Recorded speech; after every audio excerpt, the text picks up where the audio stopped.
So today, we're going to be talking about marketing your listing.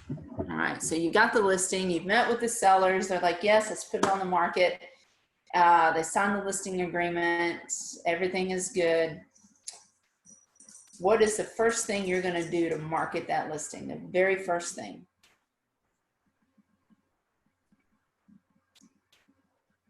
Don't scream at me at once now. Put it in MLS. Okay, putting it in MLS, yes. But there's something before that, or like it's in tandem. Your sign. Put your sign out. Sign in the yard, yes. Your sign is Real Estate 101 marketing. Get the sign out there so people driving by will see it.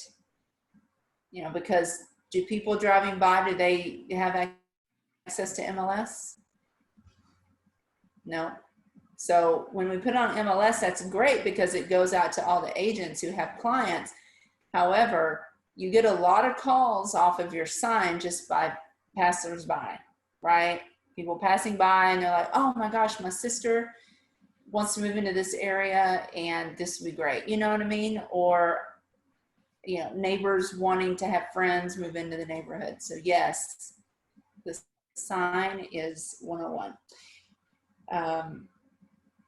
So how did we do on, just to back it up a little bit, how are we doing on our phone calls? And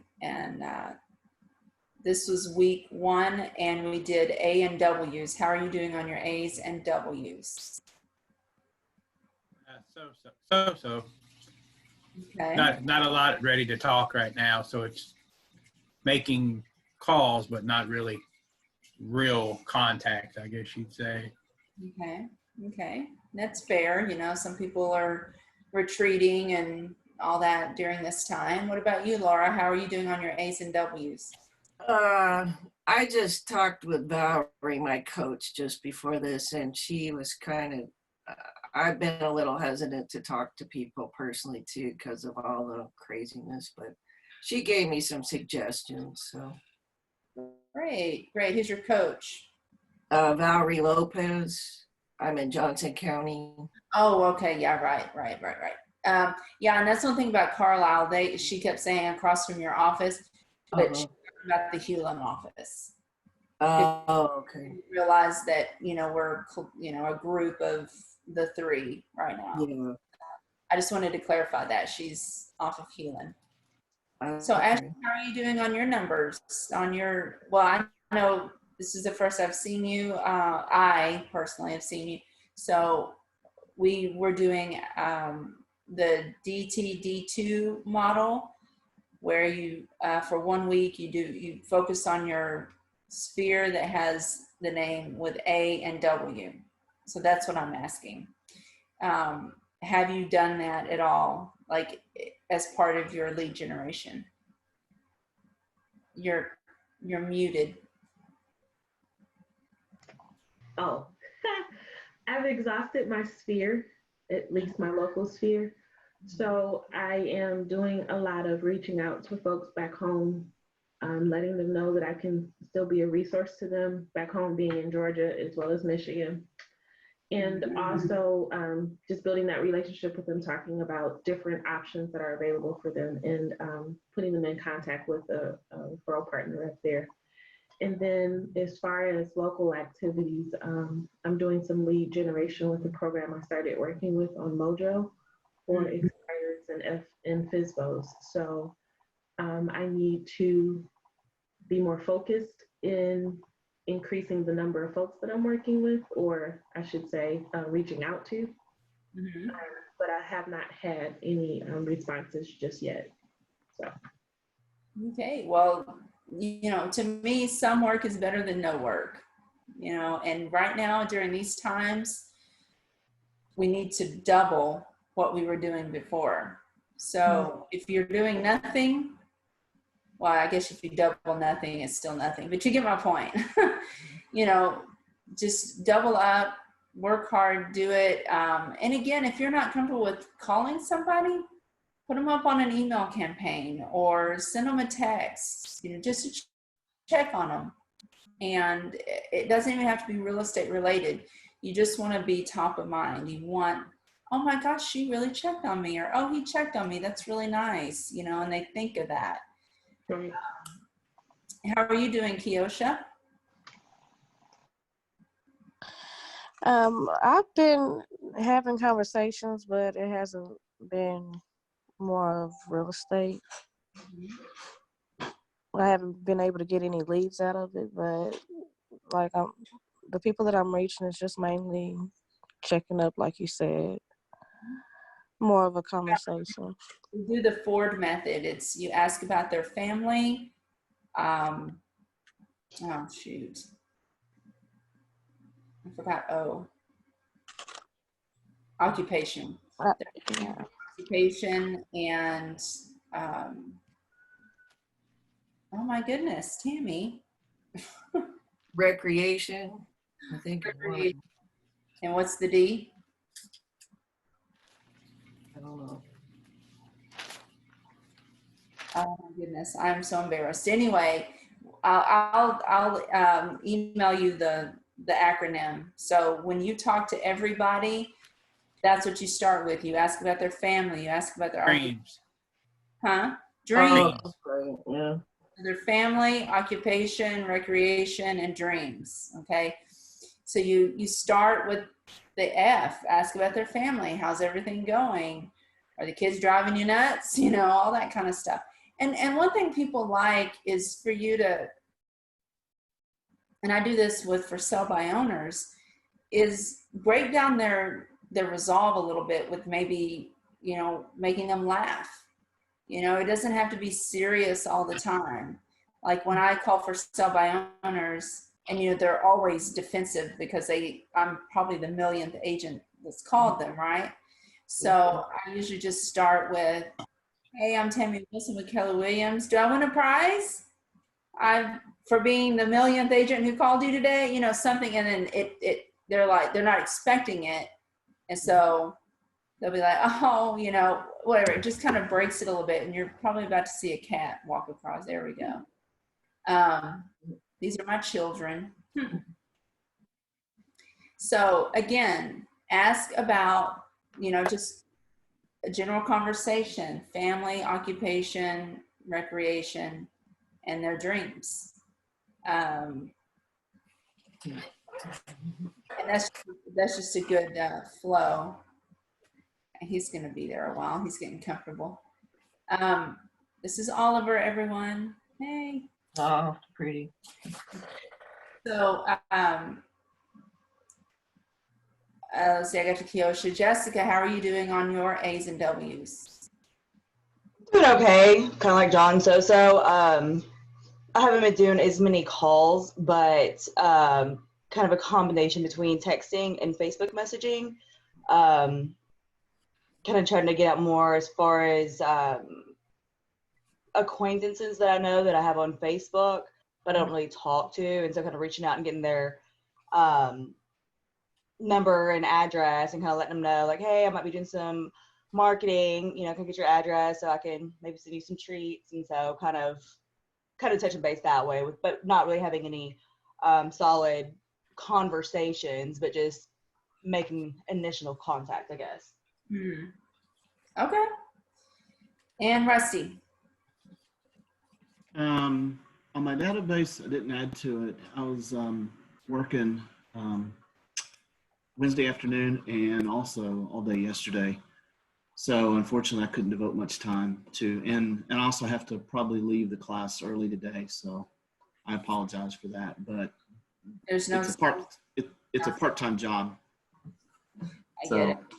Yeah. So, and because of because of what's going on, they've added hours, and I told them they could because, to get extra money coming in. But anyway, I did have a couple of phone calls, and two of them led to potential leads. They were both guys that like to buy homes and fix them up, and they were both real positive. And so I'm gonna, as soon as I get some time, I'm gonna send them an email with my contact information so that they can then send me their parameters.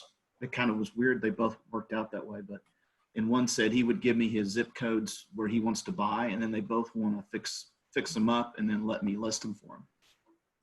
That's a great partnership when you can get in a partnership with some investors who that's just all they do is they have a house or 2 or 3 or however many, and then they want you to be their exclusive listing agent because you're going to be their buying agent too, because you're going to be finding these houses. Now, some investors will find houses that are off market. So if you can get into that to help investors, then that's great too. Yeah. But again, that's a whole different animal. Retail versus wholesale is what they call that. But yes, definitely if you can get in partnership with investors who that's what they do, that's a great, so work hard on that, cultivate that. Yeah, one thing I was doing too is, I don't know if the other folks in class have done it, but you know the footer on your email where it's got like your picture? Mm-hmm. And so I was working with Christina at Johnson County.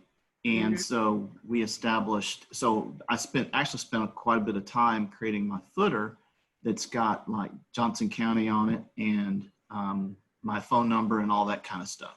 So if you haven't done that, I would highly suggest, because when you start sending these emails, you know, you're already kind of set up, professional looking and ready to go. Yeah. Exactly. I have one on my emails as well. The only thing that disappoints me is the fact that on my phone, I don't know how to have it on my phone. It just goes out to the email on the, you know, when I'm on the computer. So if anybody knows how to do it, like to put it on the emails in your phone, that'd be great. I haven't figured that out yet. I just One found other thing too. a video on that. I'll try to track that link down for you.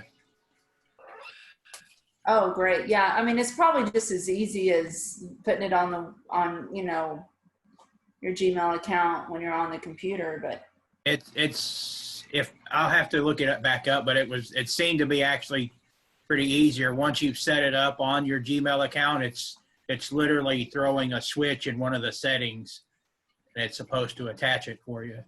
yeah, but I'm talking about on the phone. Yeah, that's what I'm saying. But it all links through your Gmail account. So once you've set that up, it's throwing on a switch in your settings on your phone. So it's not because the way it does it now, it like the way my email looks when I send an email on my computer is different than my signature is different than on my phone. I'll find that link and send it to you.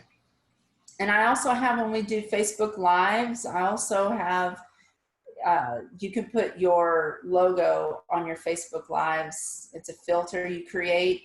So if any of you want to have that, it's only cell phone only. It's not on the computer, but if you're doing a Facebook Live on your cell phone, you can put a filter on it with your logo. So if you guys want that, I can send it to you as well. It's a YouTube video. It's super simple. Yeah, I'll take. Yeah, and you can do, I mean, even if you're doing a personal one at, you know, home, you can do a personal filter as well. It doesn't have to just be business. But yeah, and that would be kind of cool too, Rusty, if you can create, you know, a banner that goes across on your Facebook Lives with all that information on it. It has to be a P&L, but that'd be kind of, I'll work on that. I'll play with it. Yeah. So, but yes, you're right. It makes you look very professional when you have that signature. Yeah. The other thing too is we have to have IABS and consumer link on our email. And so I was and apparently it can go through KW Technology. They go in and flip the switch to send it to your email account at Keller Williams. So I was getting Christina to do that, I guess, or help me set that up. Right. Well, or you can put those documents in Google Docs and link it in your emails, in your Oh, emails. okay. Mhm. So you just upload that to Google Docs, and then when you get the link from Google Docs, and then link, you know how to do it, you know how to make a link in an email. Mm-hmm. Okay, so you just do Yeah. that in your signature, and Okay. it'll always. Just make sure it's completed with your information on it. Right. It's not blank. It cannot be blank. All right, so we need to continue to work on our handwritten notes. It's very important. It's a big part of your 10-4s. Previews, again, we have been encouraging you to go on to MLS and look at houses. If you want to physically preview, which we do not, I'm not encouraging that because of what we're under right now. I would just say vacant only, you know, do not, and there's a search, you can search vacant only homes in MLS as well. But again, I'm not encouraging that. I'm just saying that is an option. Please be precautious and mind all of the things that are going on, because apparently it's getting worse. You know, a lot more people are coming down with the coronavirus. So, have any of you done an open house before? We're going to talk about open houses real quick. Okay, Laura has. Ashley has. And I can't see. I haven't. You have not. Okay. I have not either. All right, Rusty. Yep. No for me. Nope. Okay. So open houses, and my little bag of goodies is in my office, so you're just gonna have to visualize. Open houses, are you there to sell that particular house? What are you doing an open house for? To get Leads, right? leads, buyers, yeah. Exactly. You're there to get leads. It is a lead generating tool. So if you get someone who comes into the open house and says, oh my gosh, I love this house, I want to put an offer on it. Amen, right? Yes. Yeah. But the majority of the time, you're going to run into people who, there's something about that particular house that isn't quite right, but you offer them assistance. You're like, well, this house may not be right, but I have a list here, a list of houses in the area that are for sale. Don't give it to them. Don't hand it to them, because what are they going to do at that point? Go on their own. And you're out of the loop. So you just say, I have this list here of houses that are kind of in this, price range and in this, 4-bedroom, 2-bath, whatever. And I can take you to see these, so you're offering them something of contribution, and you're not just handing it over. So you're looking for leads. When I do an open house, not every agent does this. You can talk to several other agents, and they're going to give you different techniques that they use. I bought these. They're about this big. Clipboards. They're small plastic, clipboards are black. And I create these contact cards. And I tell them that by filling out the contact card, they enter to win a drawing for $25 from QT. Who doesn't like free gas, right? And that's usually what I say to them. But as they first walk in, I open the door for them, and I give them the information about the house. The MLS printout, which is for customer flyer, not the full agent flyer. They don't need to know all of the broker fees and all that, the buying agent commission. They don't need to know all that stuff. They just need to know the information about the house. So there's a form in MLS. When you go to print, it'll say customer flyer full, and that's what you'll print out, and have about 10 or 15 of those with you. So you'll put these packets together. I do a flyer of the house with about 3 or 4 pictures, the information, 3-bedroom, 2-bath, all that. And you can create all of these things in a Command. And then also the title company, like Jennifer, she can also create one for you. Lenders can create one for you too. Lenders, I like that when they do it, they'll put their information on it, but they can also put a breakdown of if you put this much down, this is how much your mortgage will be, so you can do like 2 or 3 different options so they can see it, be like, oh, okay, well, I can afford that, or no, I can't afford that. You see what I mean? So it's really nice to partner up with these vendors because they do a lot of the work for you. But I have that. I have the MLS printout, and usually I was talking to Nick. He taught the class last Friday, Nick Aspero, and I know he does a full folder for his open houses, and he'll have like the seller's disclosure in there, any repairs that have been done. He'll do all that, but I don't go that specific on an open house, but you can do whatever you want. That's the beauty of real estate. It's your business.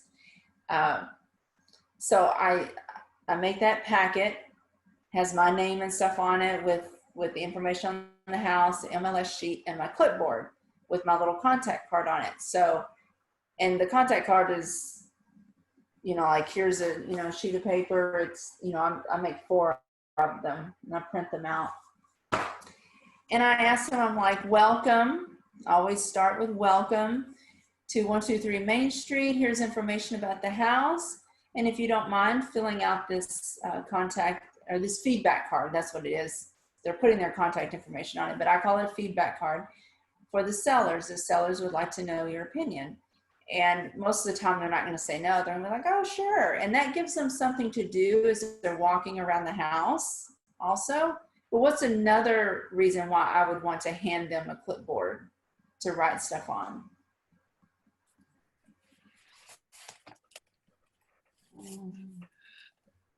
It gives them an option of taking notes and stuff as far as the house goes, but Yeah. To see what they like. Forces them to come back to you. and they gotta come back and hand it to you. That's it. They have to bring that back to me, because before I started doing that, people would come into the open house. I would welcome them in, give them the information about the house, and then they would walk around, and then boom, they're gone. I'm like, where do they, so I didn't even get the opportunity.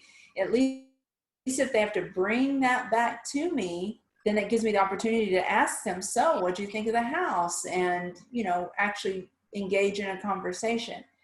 I don't follow them around like a little puppy dog. Most of them are adults. If they have questions, I always let them know. Now, I'll be here in the kitchen, or I'll be here in the living room if you have any questions, things like that. So does that make sense? You want them to come back to you so you can engage in conversation with them. I actually used your idea for the clipboards in my open houses. I didn't get the smaller ones. I got the full-size ones, but I think the smaller ones make a difference. I've noticed more people kind of stay in one section or one area to fill out the clipboard if it's the bigger one. So Because they don't want to carry that big thing around. Yeah. So yeah, I just do the small ones. I at Office Depot, they're like $10 for a 3-pack. So I bought 2 packages, 6 clipboards. So yeah. So that's one thing that I do. Another thing about open houses is do a Facebook Live before you start. About 30 minutes prior, do a Facebook Live, let people know, hey, we are here at 123 Main Street and you are invited. Come on down. We'll be here from 2 to 4, whatever hours you've chosen, and invite them in. You could even do one a day ahead of time and say, hey, tomorrow, 1 to 3, we will be here. Tip to be square, be here too, whatever, make it fun. Invite people, knock the neighborhood. So when I say knock the neighborhood, You're inviting the neighborhood. This is the easiest door knocking exercise ever because you have something to tell them. It's hard to door knock when you are, I feel, when you don't have anything to say, really. You can hand them a packet and say, hey, I'm a real estate agent. But if you have an open house going on, then you really have something going on. Does that make sense? And you make little invitations and say, hi, you're invited to this open house tomorrow from 1 to 3. We'd really love to see you. And if you know anyone who wants to move into this neighborhood, tomorrow's a perfect time for them to come see the house. And that's it. Simple. And so about how many houses would you do around that particular house? Ideally, you do as many as you can. Yeah. Right. There's a formula to it. Everybody does it differently, but it's, I think it's 40. I'll have to look it up because everybody does it. Some people do like 100 houses. Some people do 50. But you want to do the houses straight, along the sides and across the street from the house. And then you want to do 2 or 3 streets behind or around it too. So however many houses that is. But yes, door knock, give them the invitation. Let them know that if they know anyone, because they may not, obviously they're not going to be moving. Although some people move from one house to another in the same neighborhood if they like that house, but it's very rare. So you are just saying, and you're also advertising that what? What else are you advertising when you invite someone to an open Or house? a realtor, you're advertising yourself.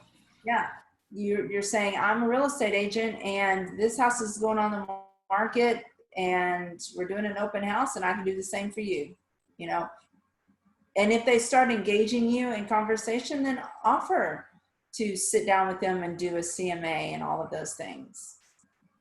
Hi, Noah. What's up? How's it going? Good. I'm just popping Already in. know Noah. He's our new growth and technology guy. How's everybody doing? Good. All right. Good. I Good. was just popping in, seeing what's going on. All right, we're talking about marketing our listing. We're talking about open houses right now. Oh, snap. Now, do you have any, because I was telling them that the beauty of real estate is, we do what method works for us. Right. My method may not be everything, so other agents may have other things you like to do. What do you do in an open house?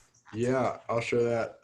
But also wanted to say, if you have the book Shift on page 71, Gary Keller has a whole open house kind of guide, and it's like based off of like he has it ranked on levels, but like level 1 is putting a sign in the yard, level 2 is putting a sign in the yard and then putting a sign in the yard with balloons on it, and then 3 is adding directional signs at all corners, and it goes on all the way to level 7. But that's on page 71 of Shift. That's really good to read through just to get some tips.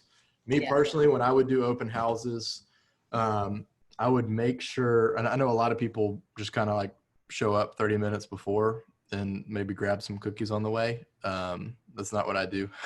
So I would usually go out the morning of and put out directional signs at all corners.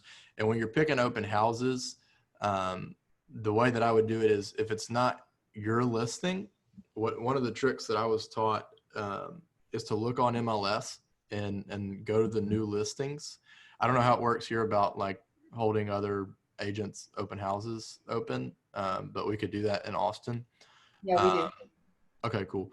And so I would just look at the new listings. I would kind of pick a price point that I wanted to be in, and then I would look at a map, and I would see which one is closest to a busy street that's not like buried in a neighborhood. So I'd want it to be off of a main street where I would maybe only need 2 open houses, but it was off of a super busy street that people were constantly driving through.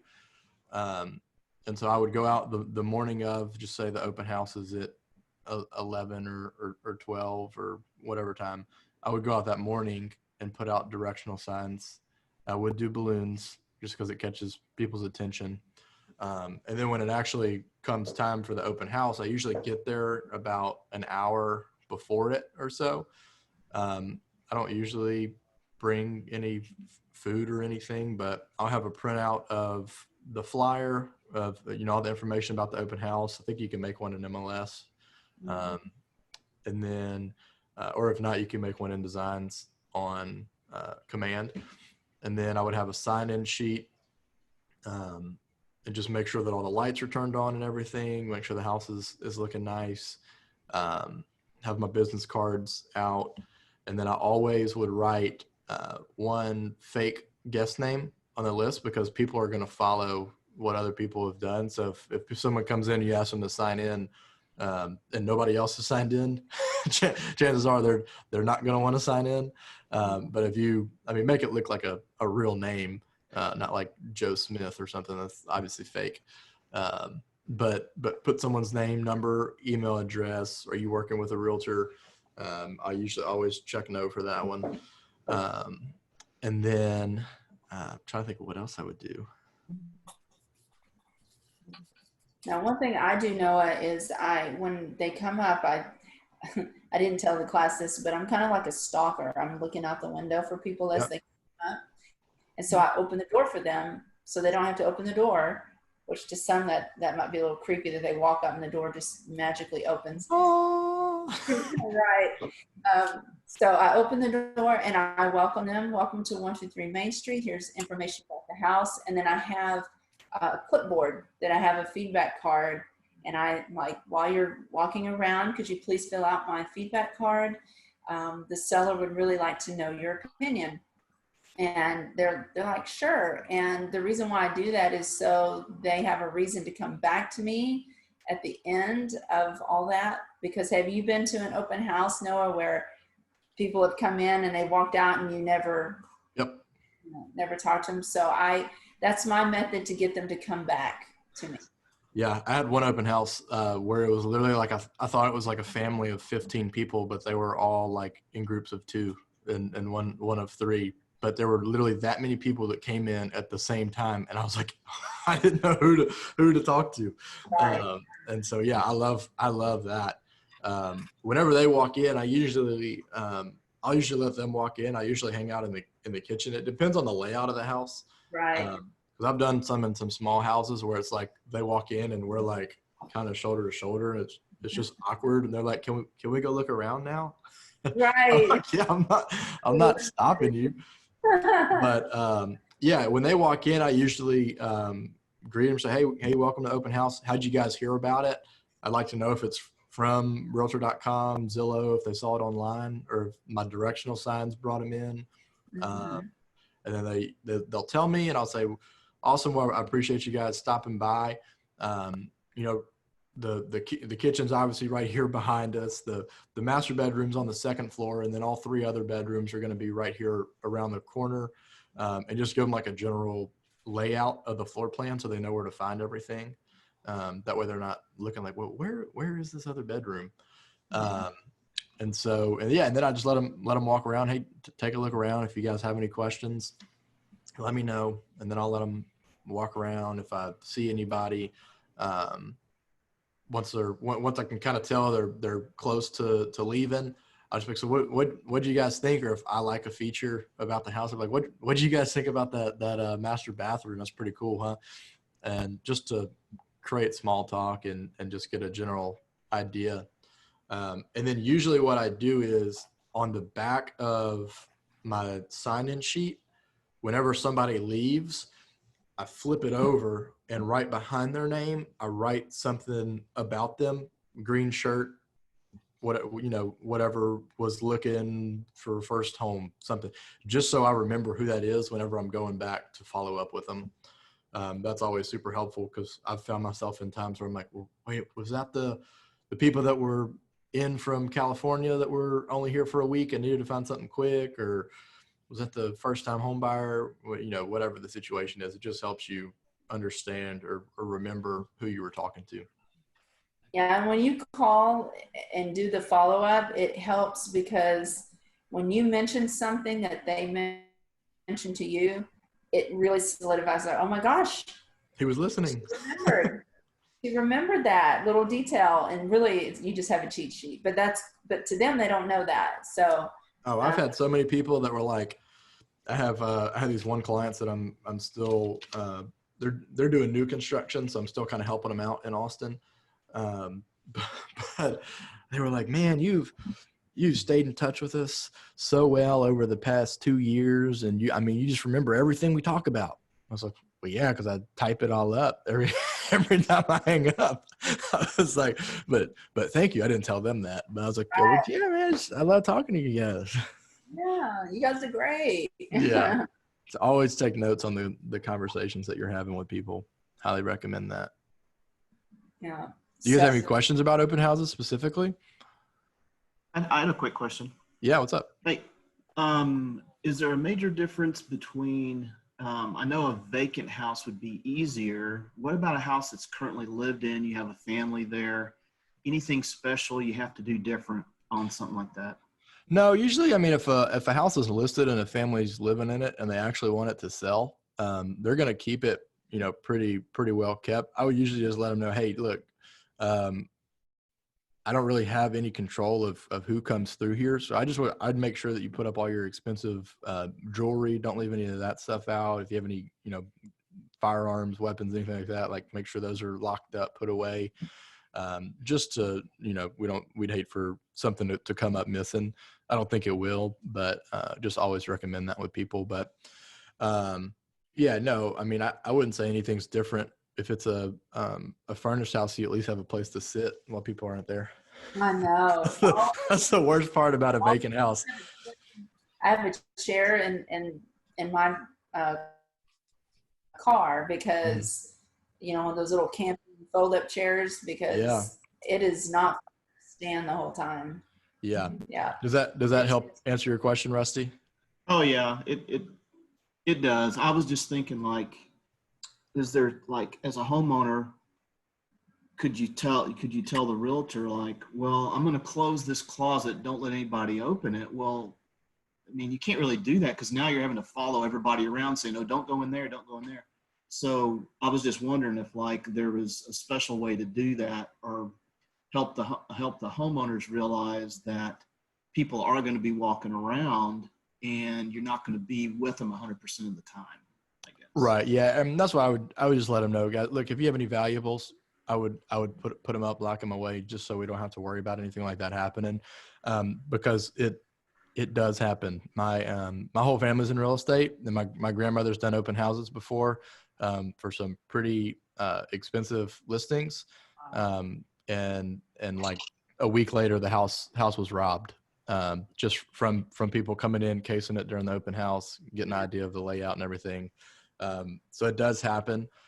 So just be extra cautious. And if somebody comes in, I mean, you don't want to discriminate of anybody, but if they're being awkward, and you can usually tell if somebody's being weird, I would just make sure, just kind of, it's not super awkward to follow somebody around. It's better to let them go look on their own. But if someone's being kind of weird, there's no problem just being like, just walking around and giving them a tour of the house. That's all you got to do. You don't have to, like, not say anything. don't walk behind them and just be quiet. But give them a tour of the house maybe. But yeah, I would just let them know to put up all their valuables. Oh, okay. Thanks. Yeah, you're welcome. So, and we also talked about inviting the neighbors to the open house the day before, printing out little invites. And I was telling them that that's the easiest door knocking you could do, because you're actually inviting them to something versus, oh, hey, I'm a real estate agent and here's this packet, That's level 5. Is that level 5? Yep. I'm going to have to look that up. I have the audio book. So anyway, and I can't remember the formula. You may remember it. I know it's all the people along the side and across the street, but is it 50 houses total or is it 100? 100 minimum. 100 minimum. Okay. So there's your answer. 100 minimum houses. Yeah, and I would also one of the things I would also do with the technology that we have at Keller Williams, I would run a campaign like a week before, or maybe 3. No, so if you're doing it on a Sunday or Saturday or Sunday, I would usually do the ad starting like on a Tuesday, and just make something in the designs about open houses.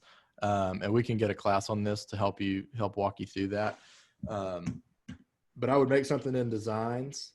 Mhm. Sorry, I'm making a note of that.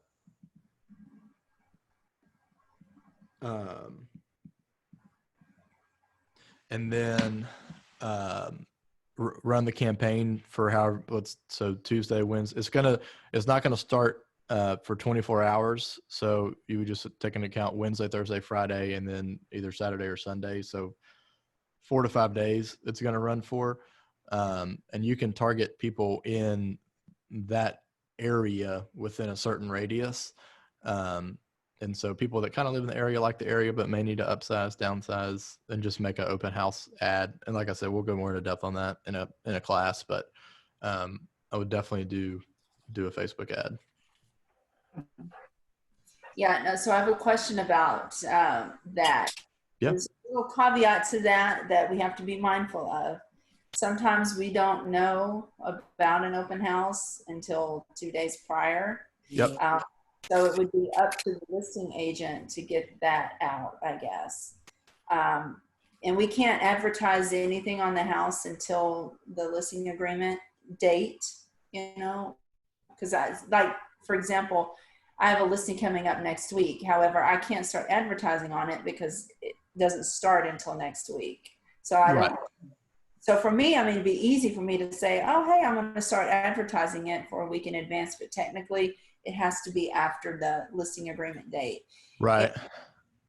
And not your listing, again, you run into agents scrambling and putting on the Keller Williams forum, hey, I need one for this weekend, anybody, so you might have limited time to get that stuff done, but when you do have the time, absolutely every single time do that. Yeah, and that's why I said the biggest way I would find open houses was through the new listings on MLS. That way that they've already had a signed listing agreement. It's already in the MLS, and you don't have to worry about any of that. And then just in the ad, I would just at the bottom put listing provided by Jessica Greer at Bremax First, whatever the brokerage is, if it's not Keller Williams. So that's what I would do. Oh, wait, I'm confused. Did you ask if we could do open house? Other brokerage? Yep.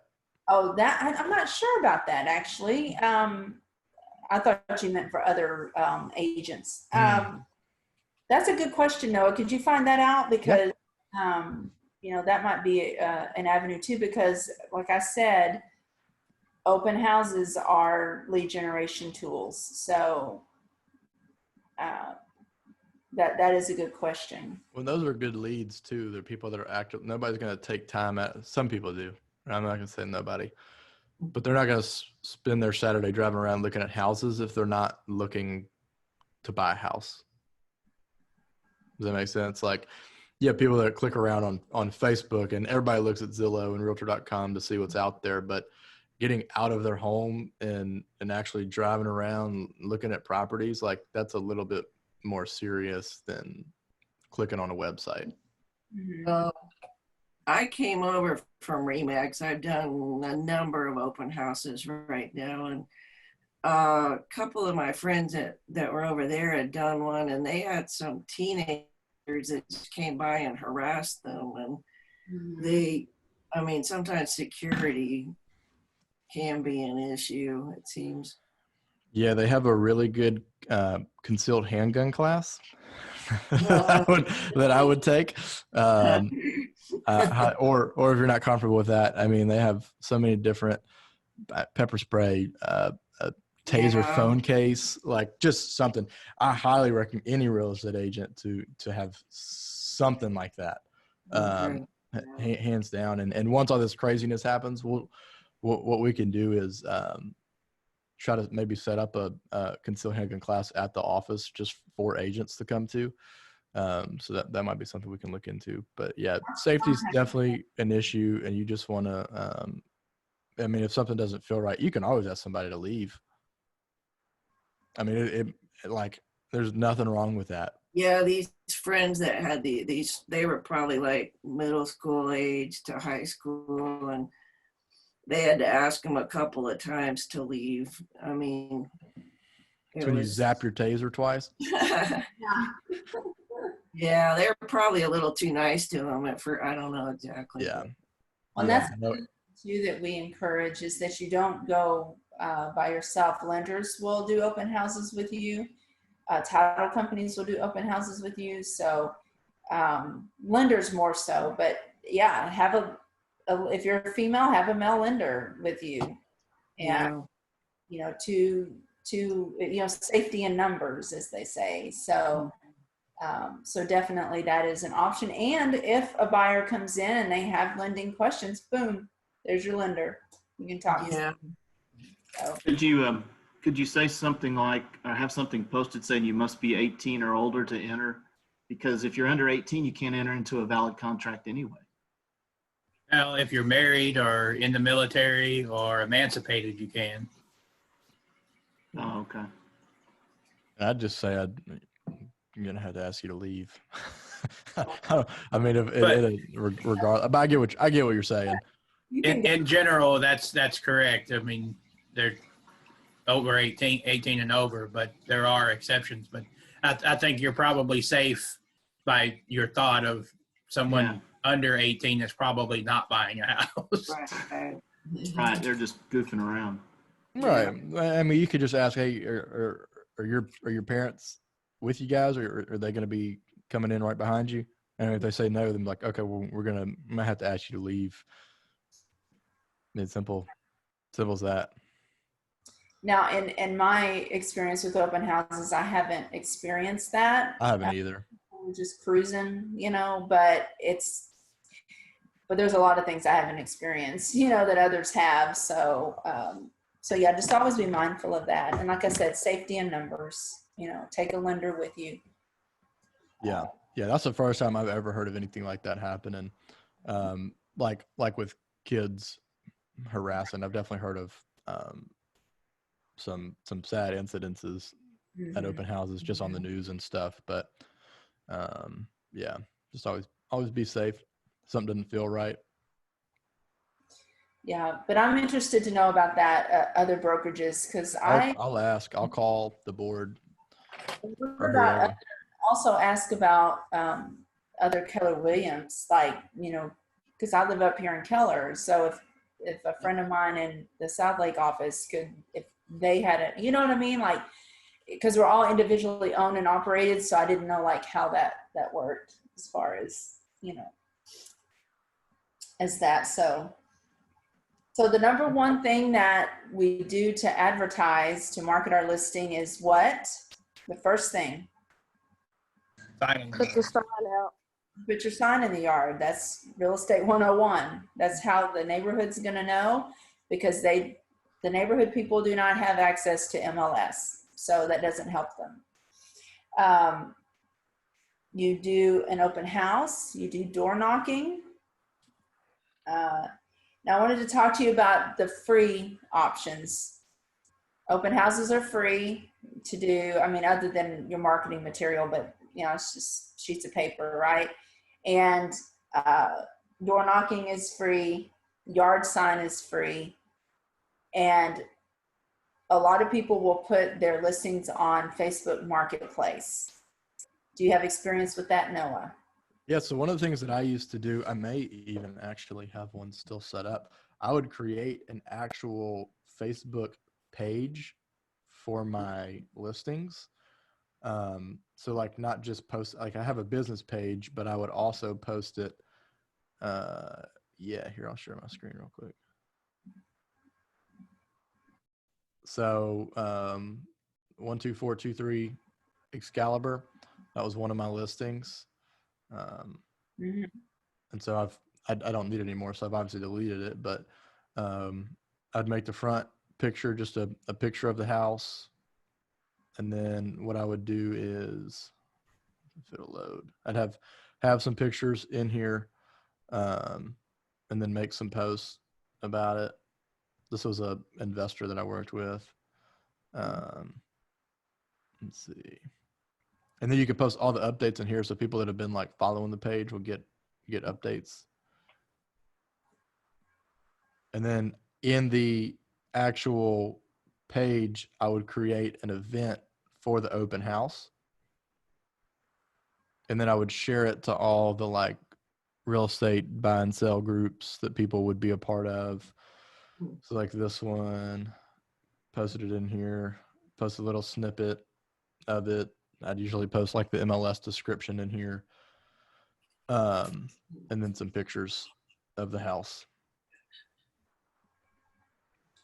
Yeah, so those are free options. If you want to boost it, obviously, you know, that's going to cost money. Well, the cool part about this is in Command, like you can add this as a page that you're running ads from. So you can run ads for your open house from the page for the actual listing, which brings people to that page, and could have them, you know, start to like or follow the page and then get all those updates like price reduction, future open houses if you do one the next weekend. So like, see, it reached 7 people. I mean, it's not a ton of people, but you know, you never know. One of them may be a serious buyer. And then just have all your about stuff in here. And then I usually put the link to the actual listing on my website. So you can go to your Keller Williams website and find the listing, post it in there. That way they can go in there, click on that, look at all the pictures of it, any other information. And then if they register on your website, you're leading them down this rabbit hole of, you know, they start looking at one place and then they move to the next. And at the end of the day, they've registered on your website and they've looked at 34 other listings. And then you call them and be like, all right, what's going on? Are you looking to buy? We've had that happen with a good friend of ours. And we literally just posted one of our listings, and he went down that rabbit hole, and it was like every other day he would spend an hour looking at properties. And so we finally just called him, and we had a good relationship with him. So it was a real informal conversation, but we were like, man, what's going on? You've been looking at our website for a while now. Like, are you guys thinking about moving? And it turned into a $600,000 listing. So you just want to make sure you're everywhere, staying in front of people, especially with open houses. I think creating a page on Facebook is huge. Yeah. So you do a individual page for each listing, or okay. Yep. So I have if I go back, so I have this is my business page. This is a buddy's page that I run. And then I would have 12423 Excalibur, and then I could create a new page, 123 Main Street, create another one, whatever the next listing is. Is that something that you guys would want a class on to walk you through how to do that? Yeah, sure. I mean, I know how to create pages, but I know that Facebook is also persnickety too. So I didn't know that you could have multiple pages like that. Yeah, absolutely. Yeah. So I have 4 different pages that I run right now. Okay. That's good to know, because that's a very useful tool. Very. Yeah. Utilizes social media anywhere, everywhere you can, especially if it's, free. Free's a number, right? Yeah, absolutely. And then you can invite your friends to it, ask them to share it. Mm-hmm. What was Nick was saying that maybe we could list other people's listings on our pages. That's true? We can, yes. Yeah, you just have to I would ask them. Get permission from. Ask the agent, but definitely you can, because really all of the listings are Keller Williams, owned by Keller Williams, right? So we have that freedom to advertise them, but out of courtesy, please Yeah. let the listing agent know. And are they going to say no? Oh, no, I don't want you to market my, no, don't do that.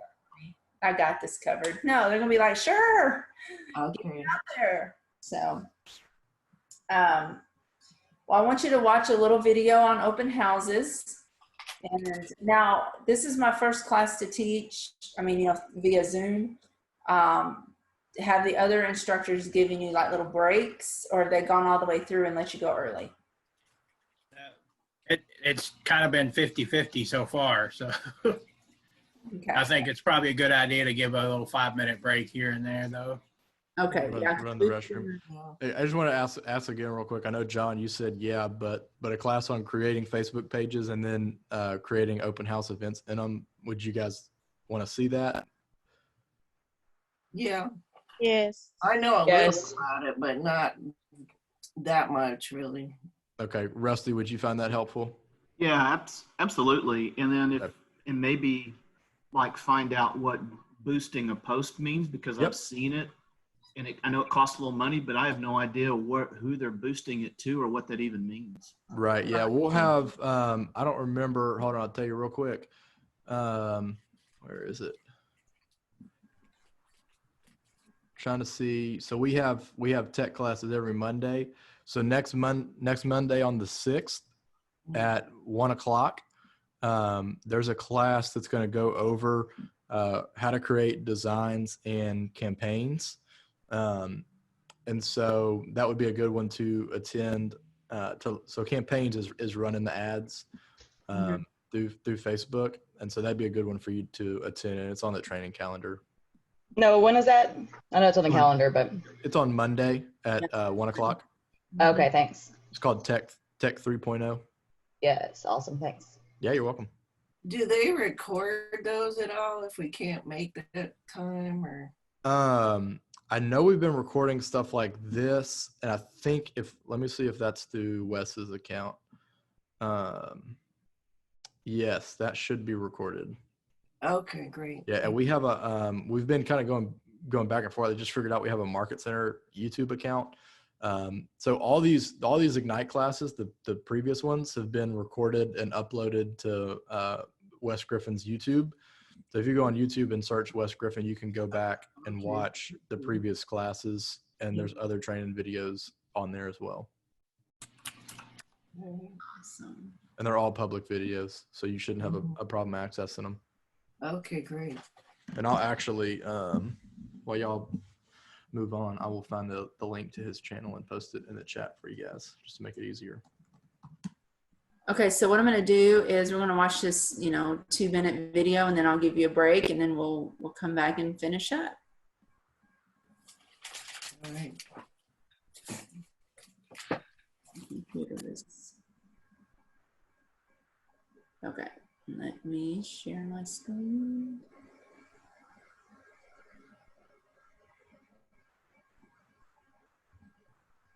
And if it's choppy, I guess it would just be the connection.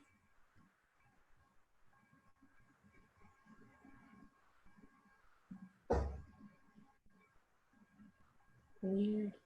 A bird just rammed into the window.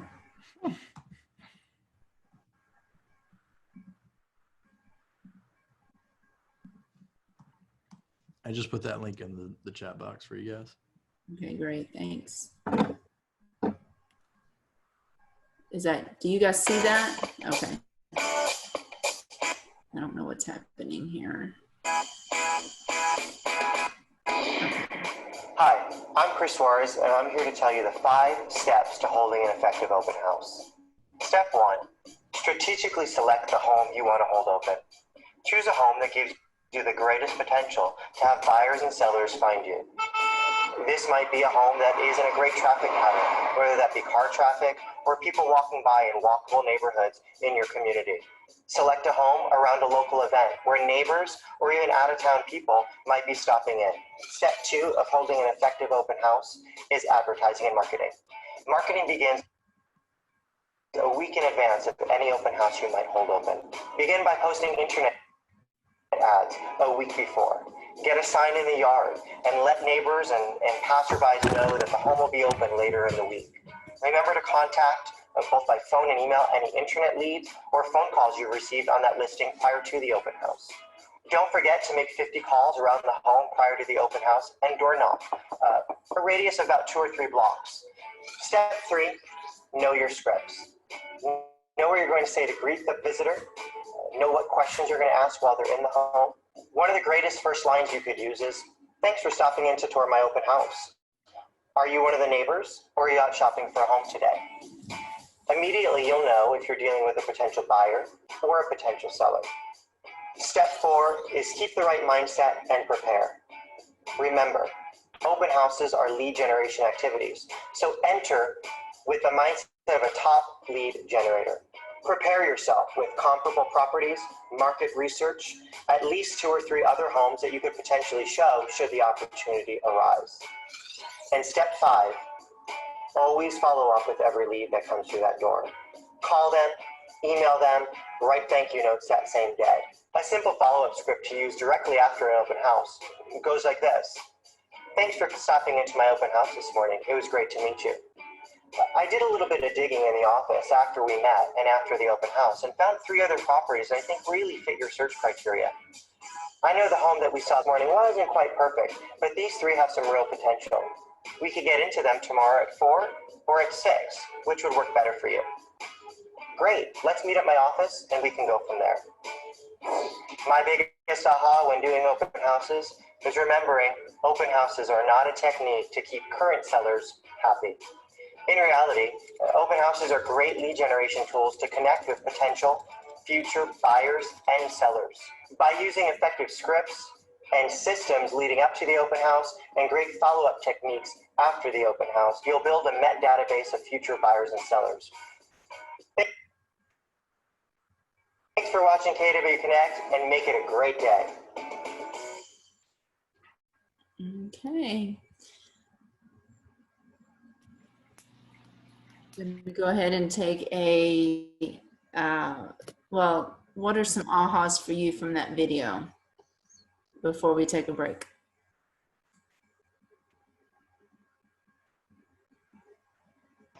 For me, it's always helpful to hear how other agents word or phrase their communications with folks. Mm-hmm. Yeah, following up a week or starting out a week ahead and get the marketing up is good. Right.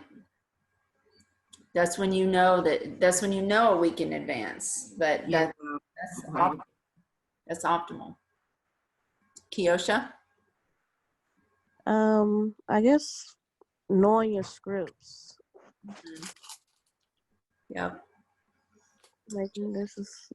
making sure you have everything on point as far as your verbatim. Mm-hmm. And you make it your own, right? You learn the script to where you're comfortable enough to be able to flow, Right. because they may deviate. And if you're like a telemarketer, you just keep talking what the script says instead of flowing with them and making it smooth. Jessica? I would say picking the right property to show an open house on, one that's gonna need a lot of traffic. Mm-hmm. Yeah, that's an interesting point that they put in there. And I every time I watch that video, and I've seen it many, many times, I always think, I've never chosen my open house. You know what I mean? Like, I've never said, if an agent said, I need help with this open house, I never said, no, that's not my neighborhood. No, I guess but I guess some agents do that. So have you done that, Noah, where you've just said, no, I'm not gonna do an open house there because I don't feel like it'll get enough traffic? I mean, unless it's like if if it's a neighborhood you don't want to do an open house in. Like, if you know your areas, like, I know there are several, so I started real estate in Baton Rouge, and there were several neighborhoods that I knew that there was no point in me doing an open house. I wasn't going to waste 2 hours of my Saturday doing an open house there, just because nobody would come through, and it wouldn't have been worth my time. So I wouldn't have said, no, I'm not going to do an open house. I would have just found a new open house to do. Right, right, right. And I did an open house once in an area that was predominantly Spanish speaking. That was not wise of me because I couldn't communicate. I couldn't communicate with them. So Problem there. big problem. And I mean, they were nice and all. I called a friend who does speak Spanish. I'm like, can you help me? You know, but it doesn't help, you know, them feel comfortable with me to move forward with me if they needed an agent. So yeah, that's something to think about too. And Rusty, what is your aha? Oh, I didn't really have one. I mean, just, you know, it's everything we've been talking about. It was a good little video kind of rehashing everything. Okay. So what I'm going to do is I'm going to let you go for about 5 minutes, refresh your drink, go to the restroom, and I will see you at 10:30. Hey, real quick, do you guys all have this book, No. No. Rusty? I do, but it's not spiral bound. I know, right? This is the special book. Mhm. No, that's okay. They're all the same. This is just broken. This is a leadership edition, and so it's broken into tabs where I can flip to open house, lead gen model, all that stuff. Jessica, do you have this? I do not. Okay, It's Ashley, on you my have a to-do copy? list. Have a PDF copy.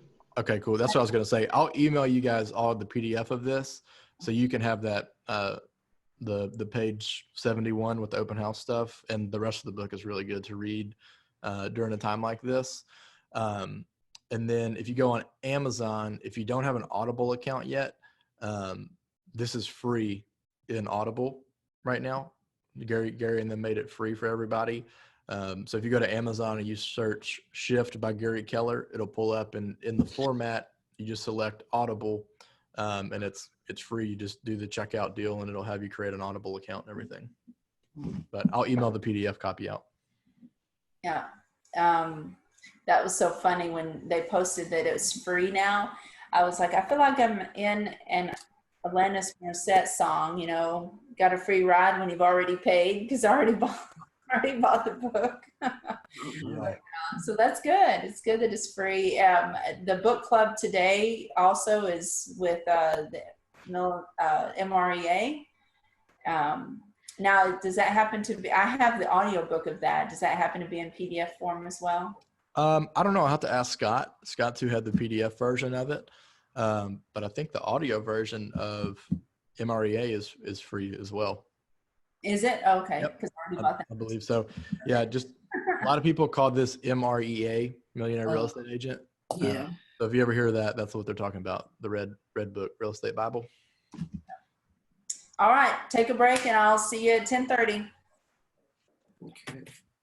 Sorry, I cut into y'all's break.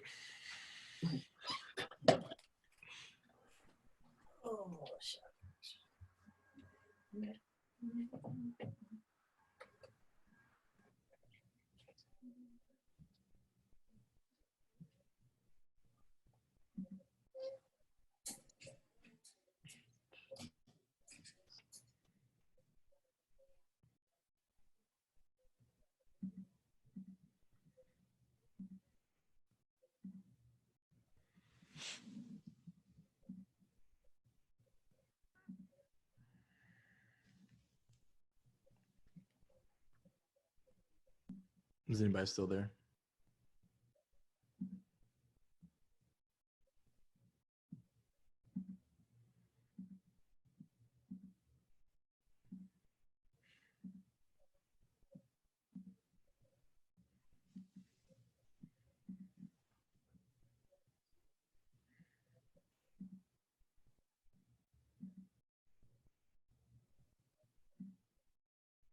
Good morning, everybody. West.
Noah, do you know how to put your logo on a Facebook Live? Your logo on a Facebook Live. Because I do. If you want to know, like when you're doing a live, Yeah. like Keller Williams or your branded logo or whatever on it. I don't know how. That would be good to know, though. I'll send that to you. Okay. Awesome. Thank you. Did you get my email about staff appreciation? I did. Thank you so much. I meant to. Did I not email you back? I don't think so, but that's okay. I was just wanting to make sure you got it. No, I got it. I really appreciated that. That was awesome of you. Yeah, because you guys are holding down the fort while all this is going on. So Yeah, it's I know the amount of calls we have we have a 2-hour call with Scott this afternoon. It's like Wes brought it up this morning. I was like, I didn't even realize that was 2 hours. Gee. oh, you've already had it? No, we have it this afternoon from You have it this afternoon? Yeah. 5:30. Yeah. Well, yeah, I'll email that to you. It's really easy process, and I like it because you can do anything. It doesn't have to necessarily be, Keller Williams. Like if you're doing one on your personal page, you can put Noah Rocks or something. Right. You can do whatever you want, but it's a pretty cool little feature. Right. But it's only for the cell phone. It doesn't do it on the computer. There's another program I use for computer lives, and that's OBS. You can do it through OBS. But yeah, it's just a neat little feature. That's awesome. Okay, where'd everybody go? It's 10:31. Tardy bell. You know where your kids are. Ding, ding, ding, ding. I know, I need it. More cowbell. It's funny. So, let's see. Okay, I'm here. Awesome. All right. Koisha, or is it Keosha? Sorry, I said Yeah. I flipped the E and the O. Where's your camera at? I've never seen you or Rusty before. I know, and I've never seen Jeff. Like y'all are being secret agents right now. We That's don't do that. Rusty's not back. Jessica's not back either. I'm having trouble joining the Zoom. I just got here, but I do have to leave in a couple minutes. Yeah, I'm in a really bad spot here. I'll try to get on camera maybe next Monday. I'm gonna set up someplace different. I'm having trouble. Who's having trouble? I don't know. I don't have their number saved. I hate when that happens.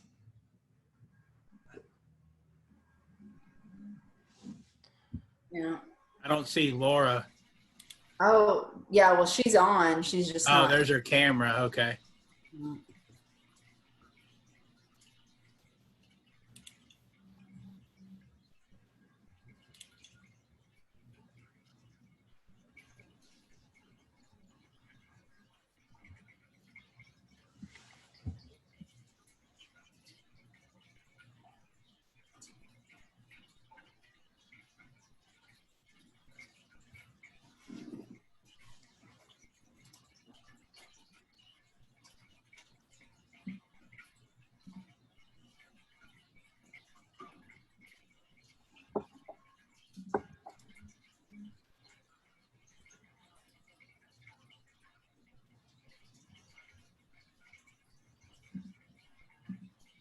My computer is slow.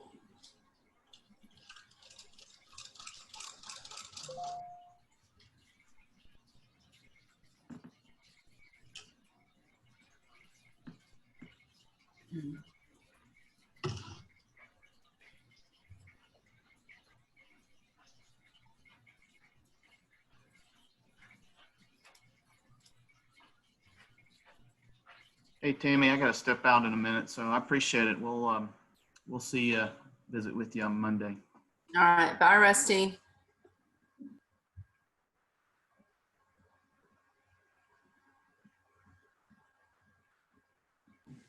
Yeah, I gotta hop off too. I have a one-on-one call with somebody real quick, but yeah, I'll email out the PDF script for Shift to you guys, and then Here, I'll put, oops, sorry.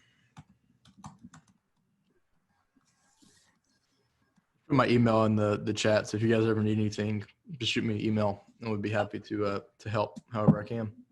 Perfect. Thank you, Noah. Yeah, you're welcome. Y'all have a good one. Too. Alrighty. See ya. Welcome back, everybody. Is Jessica back with us?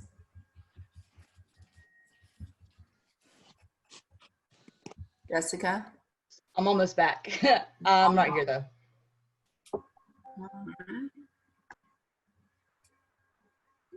All right, so I'm scrolling through the material real quick, make sure I'm not missing anything. I want you to get a full everything.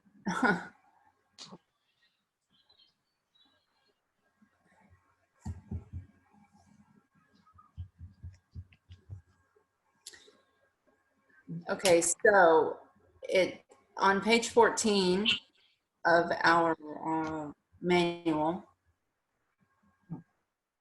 we're going to talk about staging.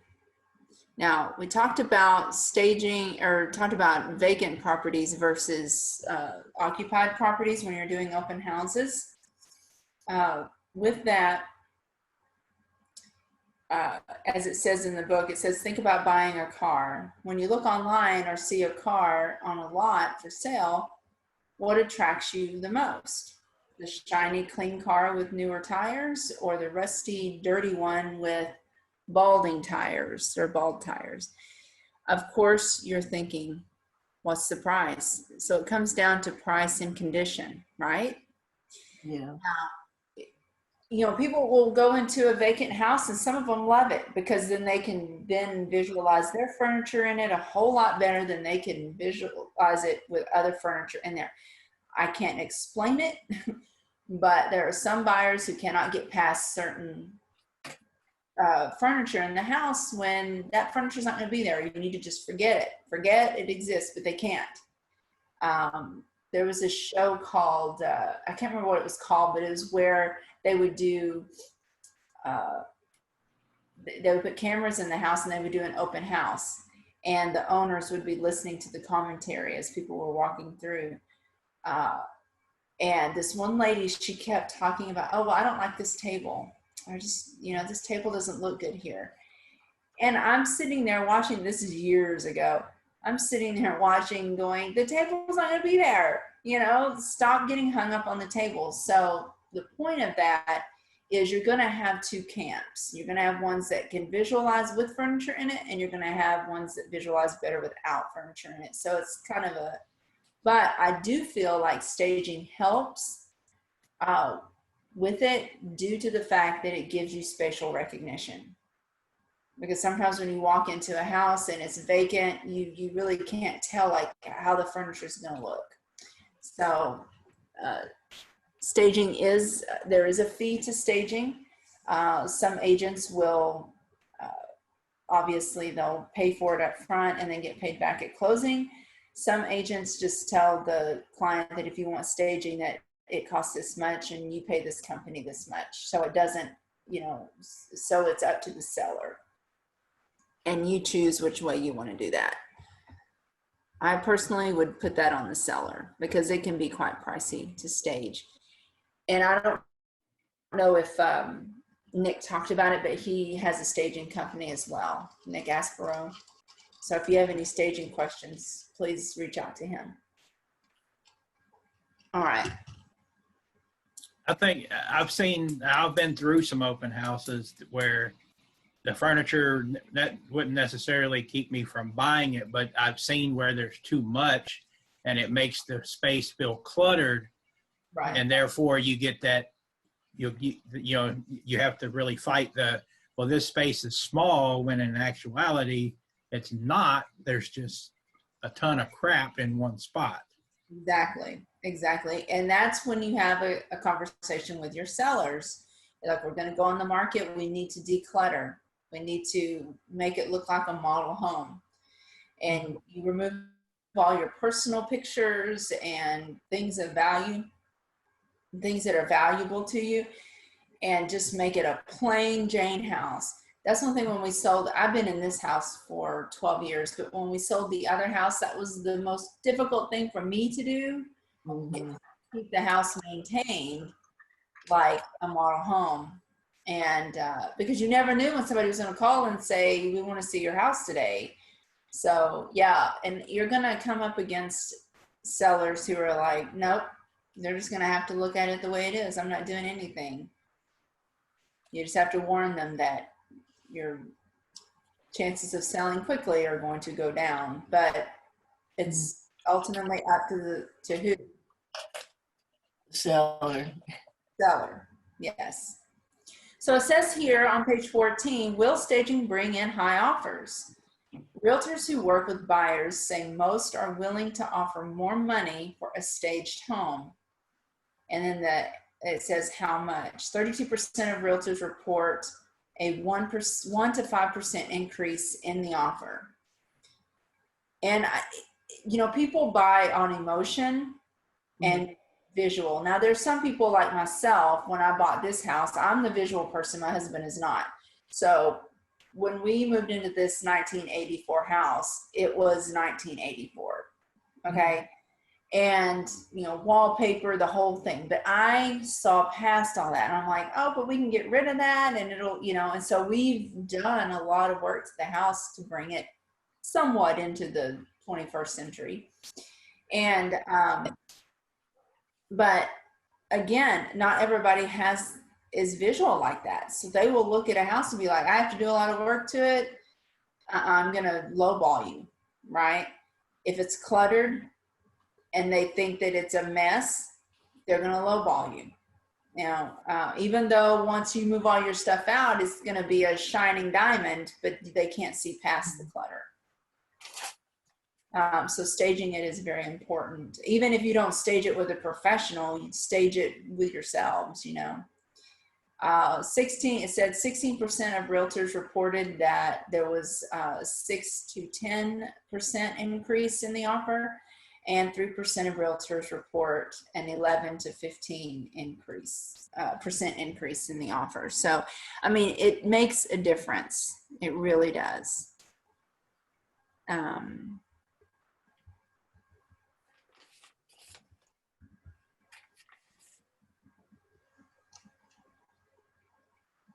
Right, and so we talked about some of the objections, so how do you handle the following objections? I don't see why this is so important. How would you handle that? Laura? Show them some other homes that have been staged or try to pull up some analyticals or stats about that. Exactly. You show, the numbers don't lie, right? Right. Do we really have to make this repair? What about you, Jessica? How would you talk to them about that? I would say, you don't have to, but do you want to sell your house for less or more? It's up to you. Sometimes it's worth it for somebody not to make a repair and take less on their home. Right. And I had this conversation because I did I had a conference on Zoom with a listing I'm doing next week, and I told them the same thing. Of course, they're willing to do whatever, but I'm like, if there's any honeydews that you need to do to this house, like, paint the baseboards, or, there's whatever, a drippy faucet, all those things that, we as homeowners, we live with certain things and we just kind of get used to it, and it becomes, oh, well, yeah, that faucet's been dripping for years. And I just, we get used to that stuff, but a buyer is going to see it and it's going to stick out like a sore thumb. And so all those things that I told them, I was like, all those things that you're used to, fix them now, because what happens once it's under contract? What do you think, Kiosha? What do you think happens once it's under contract? You probably will have to either, make amendments or add-ons. Well, don't you have to pay? Yeah, don't you have to have a professional do repairs once you're under contract? Has to be someone that's licensed for Yeah, those repairs. exactly. So Mm. once you're under contract, then if you're, I don't care if your husband is a handyman or your wife is a handy woman, once it's under contract, they're going to require that you do it with the licensed professional. So it's better if you do it before it's under contract, because say, for example, you're changing out a light switch and that's all it is.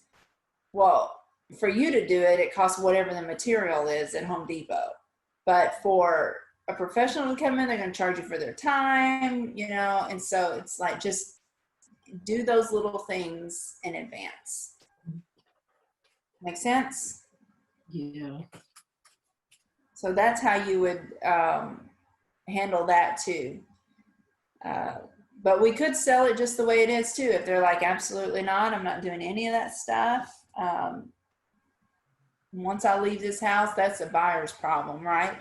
And you will hear that.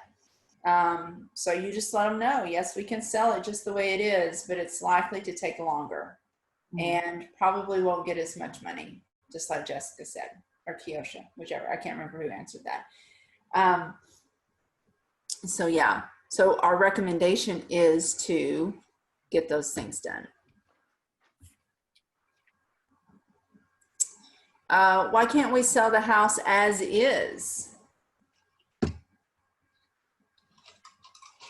Now, there's a little portion on the contract that says you're selling this house as is. But does that mean that you don't get an inspection done if you put as is on the contract? No, well, the buyer still wants to get an inspection, don't they? Absolutely. Just because you put as is does not mean that you forego your right to get an inspection and request repairs. So yeah, we can sell it as is, but the buyer is still going to have an inspector come out. And an inspector's job is to what? Point out everything.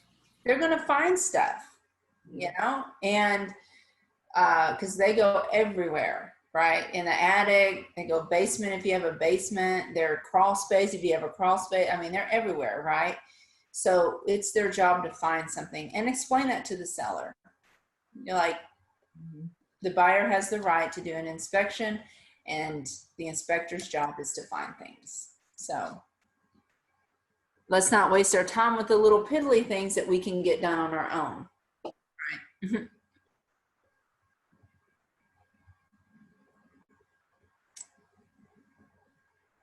Okay, so market the listing. That's one thing that I'm working on now with this one next week. We're kind of going back and forth on price.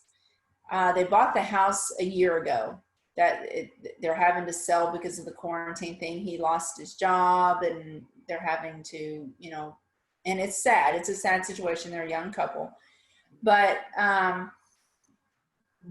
so we're talking about pricing, and, in a year, you don't see a whole lot of growth in a year. So it's kind of tricky. So the first thing you do in marketing, other than putting the sign in the yard, is to price it competitively. Because what happens if the house is overpriced? Your traffic's not going to be very well, if at all. Right. You're going to have, it's going to sit on the market longer. Now, in real estate, are days on market your friend or your enemy? If you're the listing agent. Enemy. If you're the buying agent, what is it? It's your friend. Friend. Leverage, or you can, well, it's been on the market for, 30 days when these other two sold in 5 days. What's going on? And when you list it too high, which you will come across sellers like that. And I'm looking at my screen. I can't see you guys. So shout it out to me one at a time, please. But have you come across sellers that were just absolutely, we're putting it on for this price, period? Anybody? Not yet. Not yet. No, I haven't either. Well, I haven't had many yet. I have, and it's not fun. Now, some agents would say, okay, well, I'm not in the business, and you need to kind of have this in your arsenal here. I'm not in the business to list houses. I'm in the business to sell them. And if we put it on the market for that price, all I will be doing is listing your house. And so I will not be doing that. Now, some agents will walk away from that seller. Other agents will be like, sure, whatever, you know, it's your house, you know, we can do whatever. I'm here for you. So it depends on how you feel about it. I'm not one to walk away from business, but then again, is it really business if you're going to be sitting on it for a long time? It's just things you have to kind of think about. But price it competitively, all right? Advise sellers on how to attract buyers by showing their home in the best possible light, staging it, cleaning it, you know, decluttering it, all of those things. Now, garages, people kind of understand that when you start decluttering and all that, you're going to move everything to the garage. So they understand that.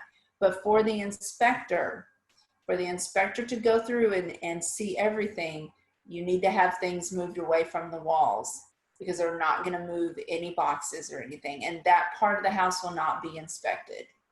And so please, you know, let your sellers know that if they put things in the garage, to make sure there's enough walkway around it so the inspector can get through, you know, and see the walls. All right. Place the for sale sign in the yard for the drive-bys.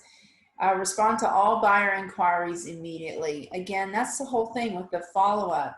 You follow up with people, you call them, you make sure that their questions are answered. That's where a lot of money is lost, is in the follow-up. Would you agree? Yes. Yes, a lot of opportunity is lost when we forget or don't think it's important or whatever, but it's very, very important. Because they may be calling on the house that you have listed, but there may be something about the house that you have listed that they don't like, but what do you have that you can offer them? The MLS will look for something else. Yeah, we have other houses that may fit your criteria. Let's go look. You know, it's a potential buyer for you. Okay, so optimize the home's internet presence. And of course, Noah mentioned some of that. Boosting the house. You can, now when you boost, I know Rusty asked this question. When you boost, it usually just boosts to all of your friends of friends of friends. Does that make sense? Yeah. Like when I post when I post something on Facebook, it'll say only my friends can see this, or you can change it to my, you know, friends of friends. So my friends' friends can see it, but boosting gets it all to everyone, friends of friends of friends of friends. And then, and you can also go in if you want to and do it a little bit broader and say, a radius. You can do a radius around the house as well. So definitely utilize all of the social media that is available to you. Market the home on multiple websites. Of course, that's social media I'm telling you about, the KW local office, national sites. It automatically goes on Zillow and things like that, at realtor.com. Automatically goes on those.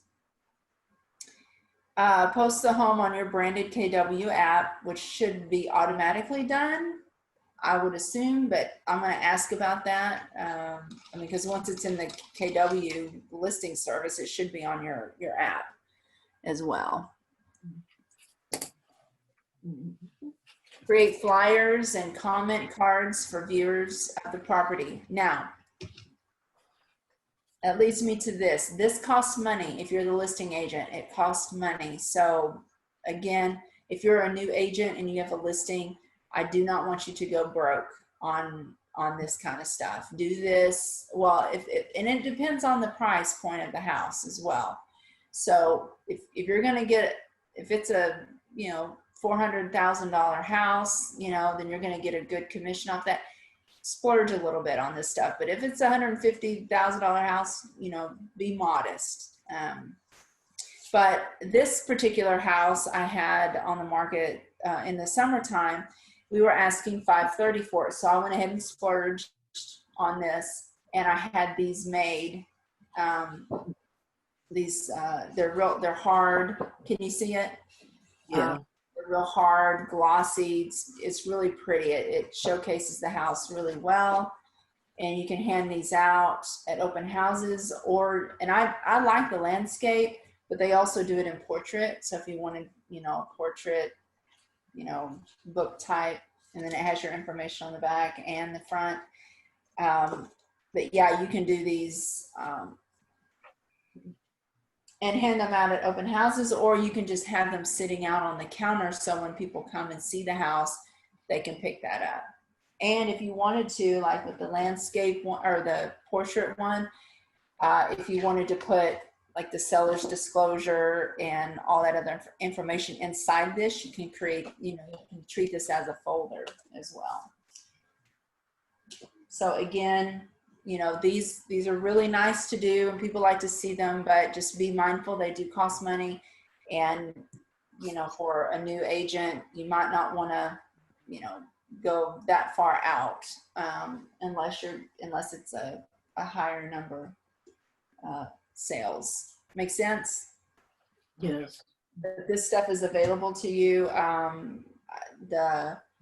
Not through Keller Williams, but it's a lot of title companies will have partnerships with printers. So just it maybe Carlisle does. I don't get these through Carlisle, but ask Jennifer Wright. She might have some capabilities like that too. All right. Create an open house schedule and market and host the open house to promote the property to prospective buyers. Target active buyers and investors in your database. So if you know people who you've spoken to or investors, let them know, hey, I've got this listing coming up. Provide the sellers with weekly updates. This is very, very, very important. Oh my gosh. I lost a listing once. I'm not proud of it. It expired and they did not renew with me. And I think it was a multitude of reasons.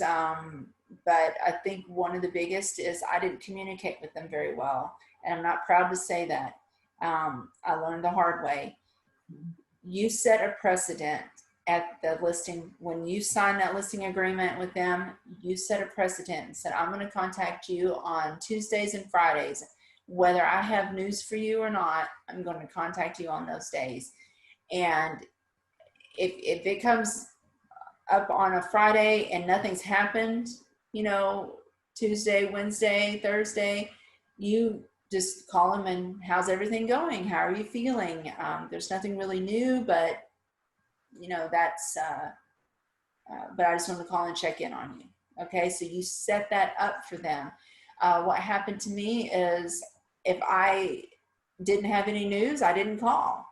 And so they called me once or twice and were like, hey, you know, we haven't heard from you. Is anything? And nothing had gone on. Like we hadn't had a showing, nothing. So there's nothing to report.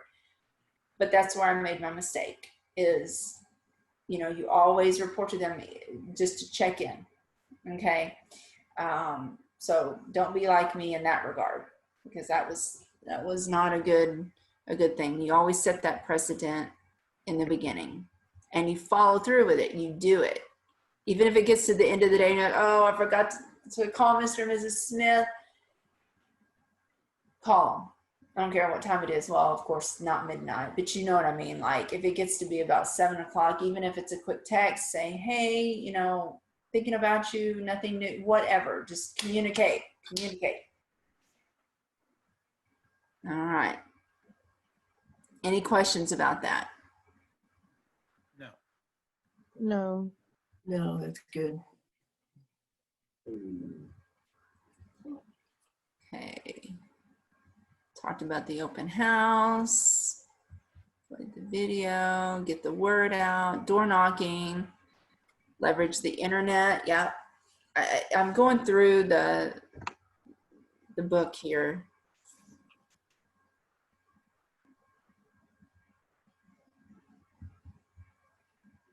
All right.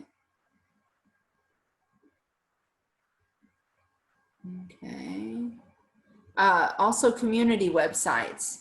I don't know the rules. I don't know the rules on Nextdoor yet. I think, are you guys familiar with Nextdoor? A little. It's neighborhood, it's your neighborhood, like Facebook, basically. And, but I know Nextdoor has like a payment plan. You can pay to advertise on there. So I don't know if you can just freely put an announcement on there. You haven't had any experience with that. No. Without paying. I'm talking about free, you know, because sometimes the admins, you can put it on there, but I don't know if the admins will allow you to keep it on there is my question, because they do have that program where you can pay to advertise on there. But I know Facebook Marketplace is free and you can put it on Facebook Marketplace. So anything like that, you can definitely, I'll look into the Nextdoor app. Communicate with sellers, big deal, big deal. Yes, you have to, you must. There is no such thing as over communicating when it comes to providing outstanding service to your clients. All right. Do we understand that? No one's going to say, oh my God, she just kept talking. She told me so much and she shared so much. They're not going to say that. It's always going to be, well, I never heard from her, you know, and that's where the rub is.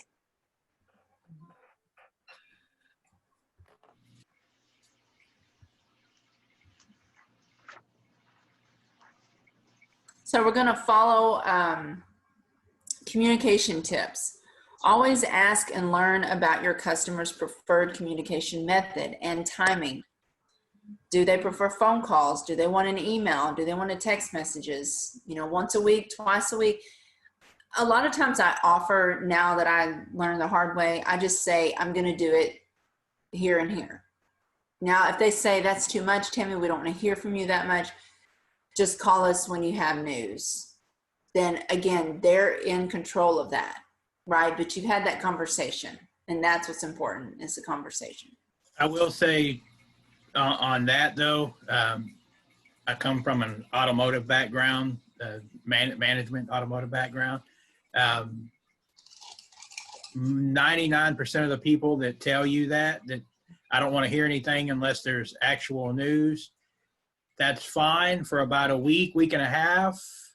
But after that, they actually want to know what's going on, because most of those people by that time think you forgot about them. Right. And that's a very good point. So I just suggest that you set the precedent. You tell them when you're going to call them, and that's that, you know, so they know. But you ask them how they want to be communicated with. Do you prefer an email? Do you prefer a text message? And you're going to come across this, you probably already have, but you will call an agent about a listing. You have a buyer, right? So you call the listing agent. They will not answer their phone, but you send them a follow-up text, like immediately after you've left your voicemail, they'll text you right back. I'm like, I know you had your phone in your hand, you know? So again, people have preferences. I don't mind talking on the phone. That's not a big deal to me, but others, they just don't like it. Yeah. All right. Match the style. In person or on the phone, always seek to match their communication style. Always update. Updates should happen even when there may be no new information, and I've said that. Be prompt. Always respond as soon as possible or on an expected schedule. So I had a client once, oh my gosh, I showed her so many houses. She's kind of a joke. She's not a joke. Ooh, that sounded bad. I didn't mean that. She's not a joke. I just meant like the situation is kind of a funny joke now amongst my friends and I, because I think I showed her like 60 houses and she never chose one. But she, if I didn't answer her within a certain amount of time, she would, she would text me 3 question marks. Mhm. And I was just like, no, ma'am, right? Wouldn't we all be that way? So I pulled her to the side and I explained to her. So I had that conversation with her that I am prompt when I'm not like busy with a client or another client, or I'm on the phone with the title company or things like that.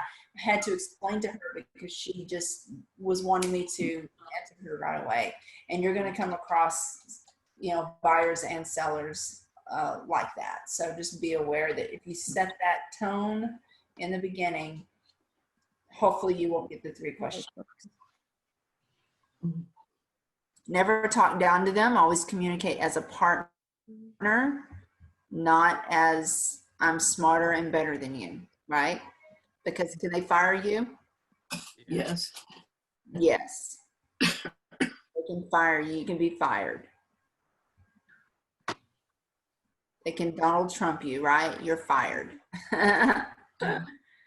All right. So keep a log, maintain a communication log with your database so you are always reminded of what was said in the last contact. Read your log before you call. And that's what Noah was saying. He always writes down little notes of the conversation. So when he calls again, he has that to fall back on because we're not going to remember everything about everyone. And this is off the subject of, but it's very important.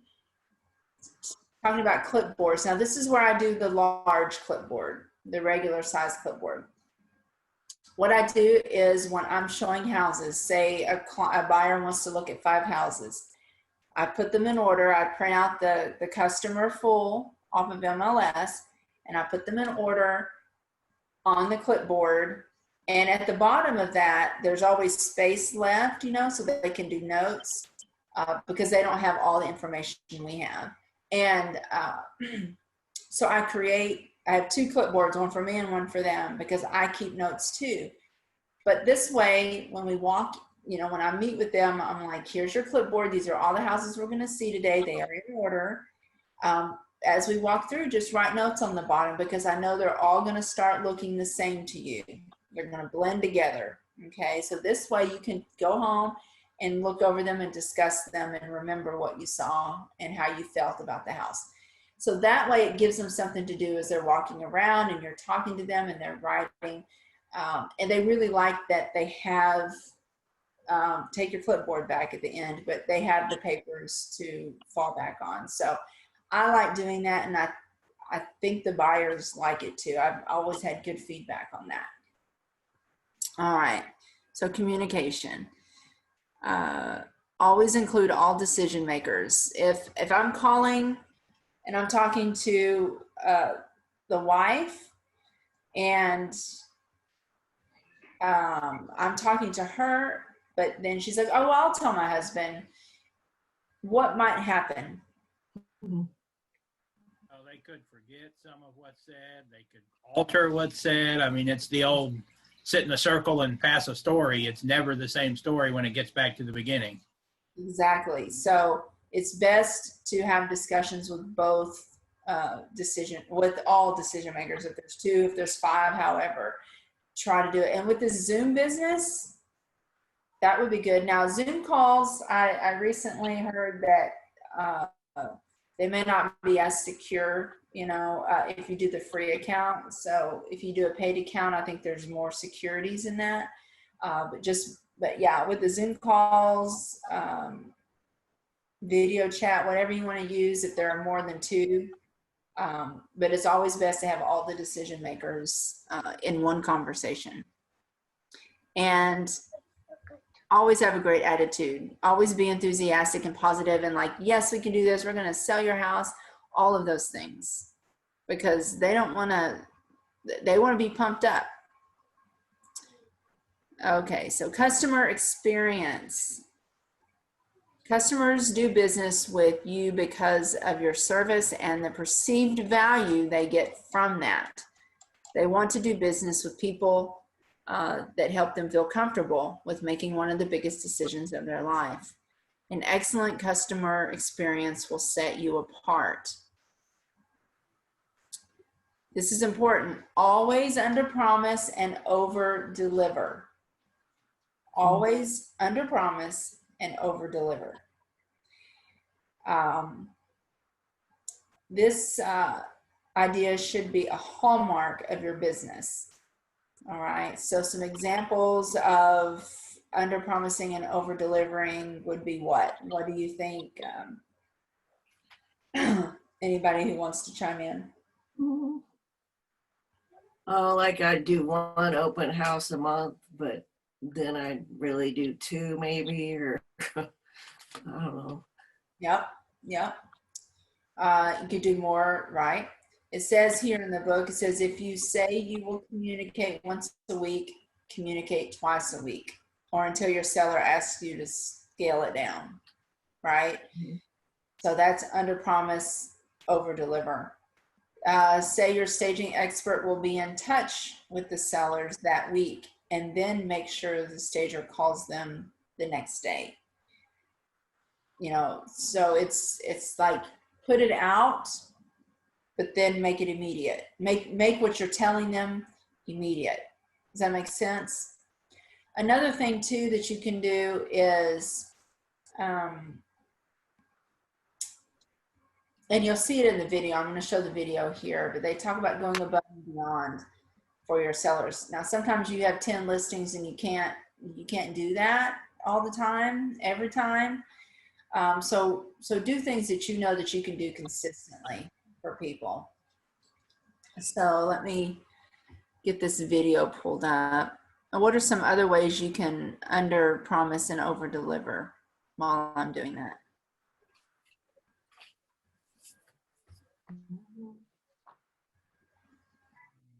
Well, my husband will be taking pictures and video for me because that's his background. So I could say he's, going to do 10 pictures, but then hopefully he'll do more pictures and more extensive. Mm-hmm. Maybe throw in a drone or something like that if you do that. Right.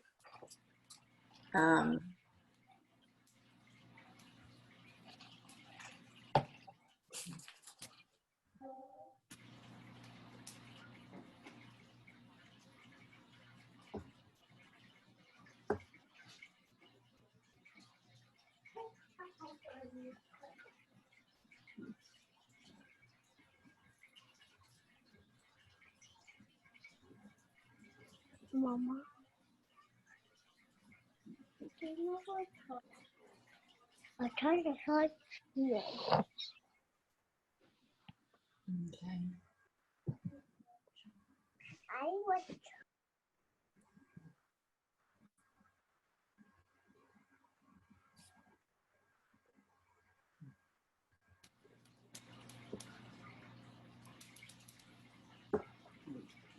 Share my screen.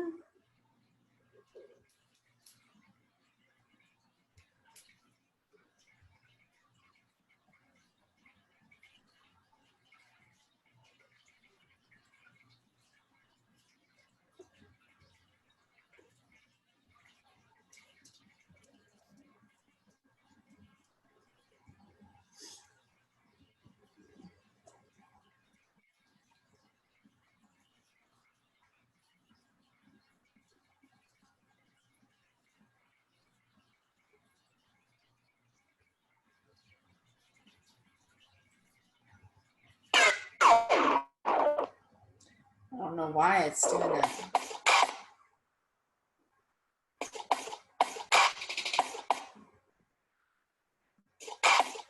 Hi, I'm Josh Bath, and I'm here to talk to you about creating a wow experience with your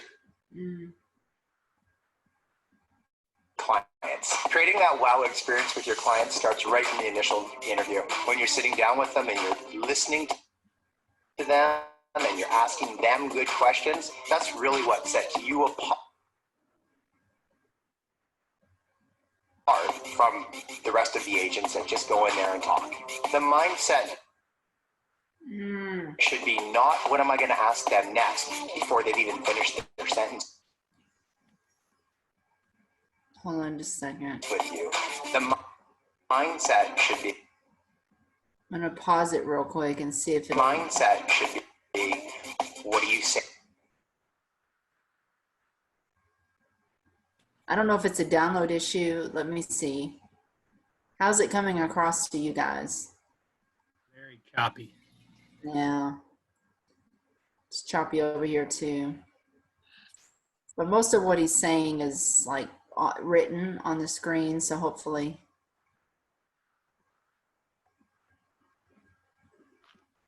All right, let me try it again.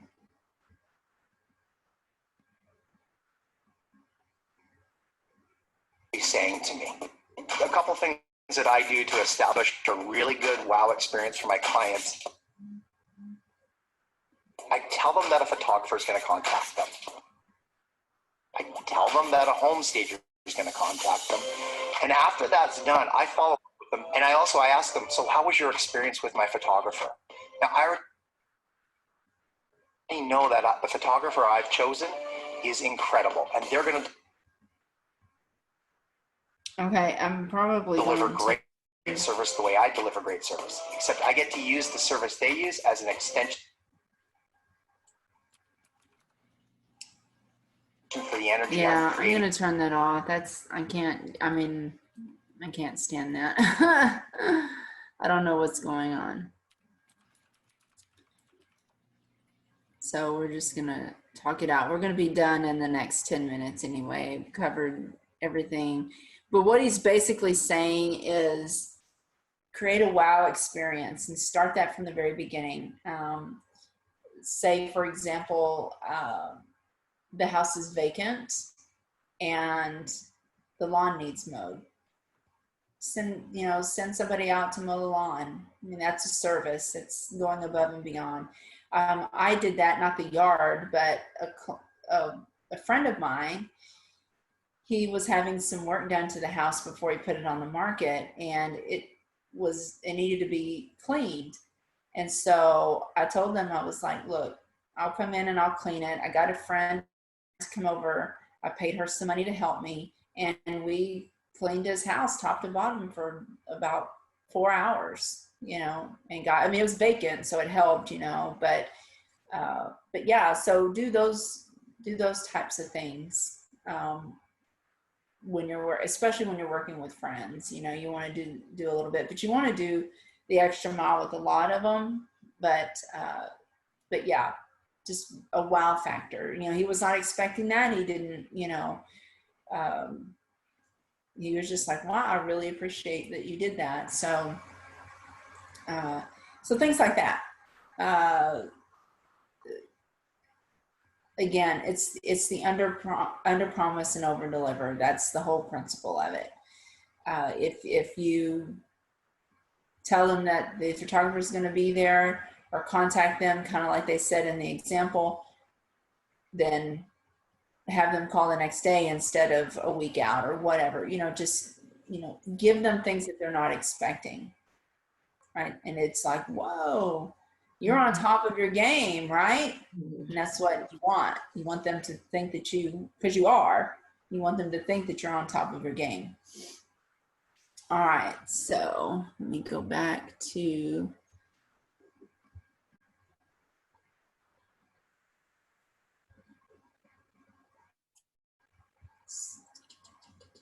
all right. So this is important too. I used to work for a gentleman when I was a funeral director, and he would always say, don't come to me with your problems. Come with me with solutions. Like if you have a problem, then let's sit down and what solutions do you have for that problem? And that's the way you have to be with your clients. Be solutions oriented. Hone your problem resolution skills. Make it a habit never to communicate with a client about a problem without having a solution or to recommend. Your clients are looking to you to be the expert, to have the answers. Am I not correct? Right. You know, so when you're like, oh, I've never dealt with this, I'm freaking out, you know, they don't want to see that. They don't want to see that. They want you to be, you know, cool and collected and calm and, you know, all of those things, because you are what? Yeah. The expert. Even if you were just licensed yesterday to the public, you're the expert. And it's a little scary to be in that role. It really is, but be solutions oriented. So when something comes up, you're like, oh, hey, look, this is what's happened, but this is what we're going to do about it. And that just sets people at ease. You have a solution. And if you don't have a solution, you're like, how am I going to deal with this? I'm sure there are people in the office who will be like, oh yeah, I've dealt with that and this is what we did. And then you go to your client and you act like, oh yeah, you know, even though just 5 minutes earlier you were panicking about it. And then now you're like, oh yeah, well, this is what we're going to do about it. Make sense? Yeah. Yes. We have a wealth of information in our office, all the people who work there.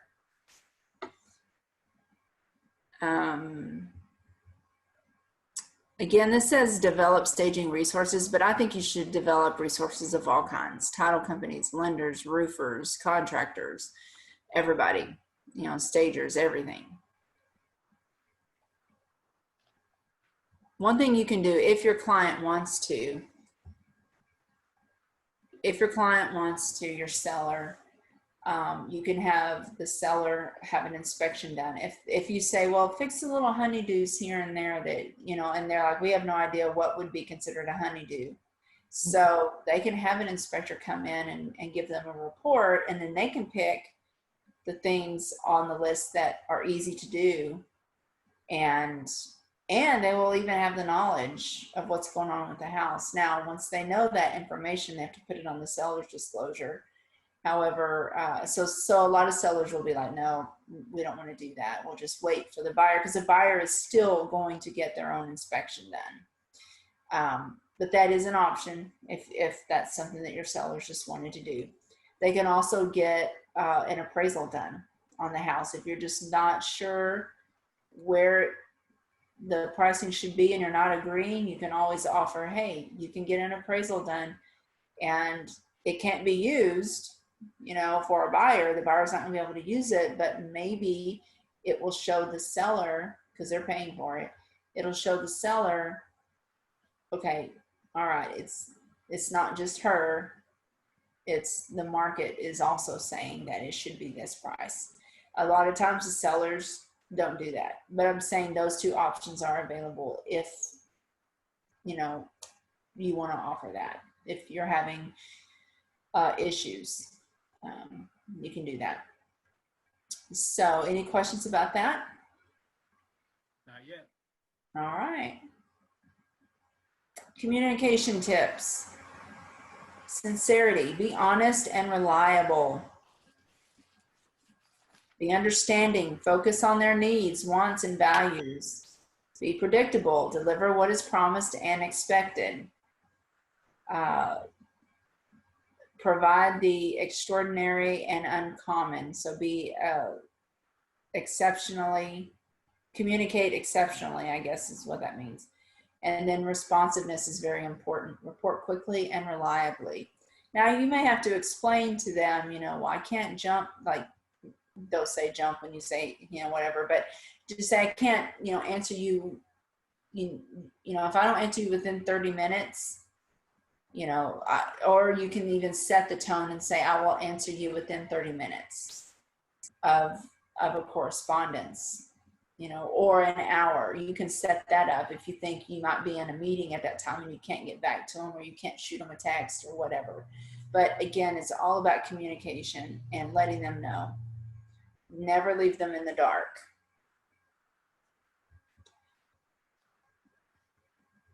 Now, providing super service forges relationships with customers that are the foundation I did not read that correctly. Providing super service forges relationships with customers that are the foundation for growth, including repeat business, and referrals. Now, I told you in some of the beginning of these Ignite classes to work with lease clients, right? So the clients that I'm working with next week and that I'm putting their house on the market, the initial meeting I had with them was I helped them get into a lease home. And then I helped them buy this home. And then now I'm helping them sell this home. So again, you create that relationship and you're going to get repeat business. And she even referred me to another friend of hers who was looking for a lease. I did show her friend a few houses, but they ended up finding something on their own. However, at least the referral was given, right? Yeah. So with those, Tammy, when you find a lease on a home that's owned by a property managing company, how do you go about those? What do you mean? As far as advertising the home and stuff do you have to reach out to the property management company if you know someone that's looking into that particular home? Well, most of the time it's property management. They have agents that will list them, and so you would show them just like you would a regular home. You would go to MLS, and where you do the search, right? You, instead of going to residential, you'll go to leases, like on that pull down menu, and you'll see all the leases, and it'll show you. Most of the time you'll call showing time, which used to be CSS, and schedule it just like a normal showing, and you would go in. Okay. Did I answer that question? Yes, ma'am. Okay. So you just treat it like a normal listing. And then of course there's a different procedure as far as, getting them approved. They have to fill out the lease application, all that kind of stuff. But yeah, overall, like showing the house is the same, is the same method. Now, I'll be honest with you, with leasing agencies like that, it's very difficult sometimes to reach a person because the only number they put on there is their office number. So if it's on the weekend, good luck. But yeah, so that would be my only issue with showing a house. If somebody liked it, is it's hard to get in contact with an agent, but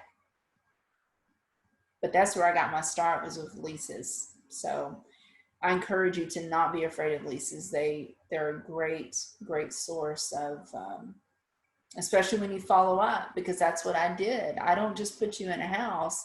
I send you a Christmas card. I don't have everybody's birthday, but I definitely, send a Christmas card or maybe a mid-year card. How are you doing? Maybe a piece of information, something of contribution, things like that. Talking about, especially if they're leasers, you can talk to them about lending options, give them, a sheet about lending, things like that, But Timmy, I have a question. I haven't looked, but on the RKW app, do they have a lot of leases on there or no? Like lease listings? That's a good question. I'm sure I'm sure they would be on there because I think they are. I think I saw them. I mean, there's not a ton, but there's some. Yeah, I mean, I think whatever we put in an MLS is what is on our app. So if we put lease on MLS all the time, so yeah, it would be there. But yeah, because you share your app with everybody, whether they're a lease client or a buy client. That's what I was asking for, I guess. So if somebody was looking for a lease, if it would help them, if they would be able to find what they're looking for as far as leases on the app.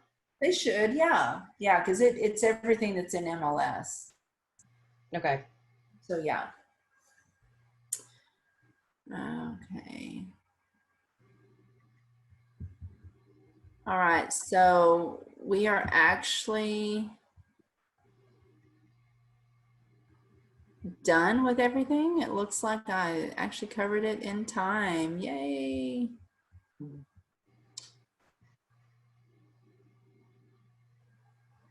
All right, so what were some things that you felt were ahas? And then I'll let you go. Ahas from this session.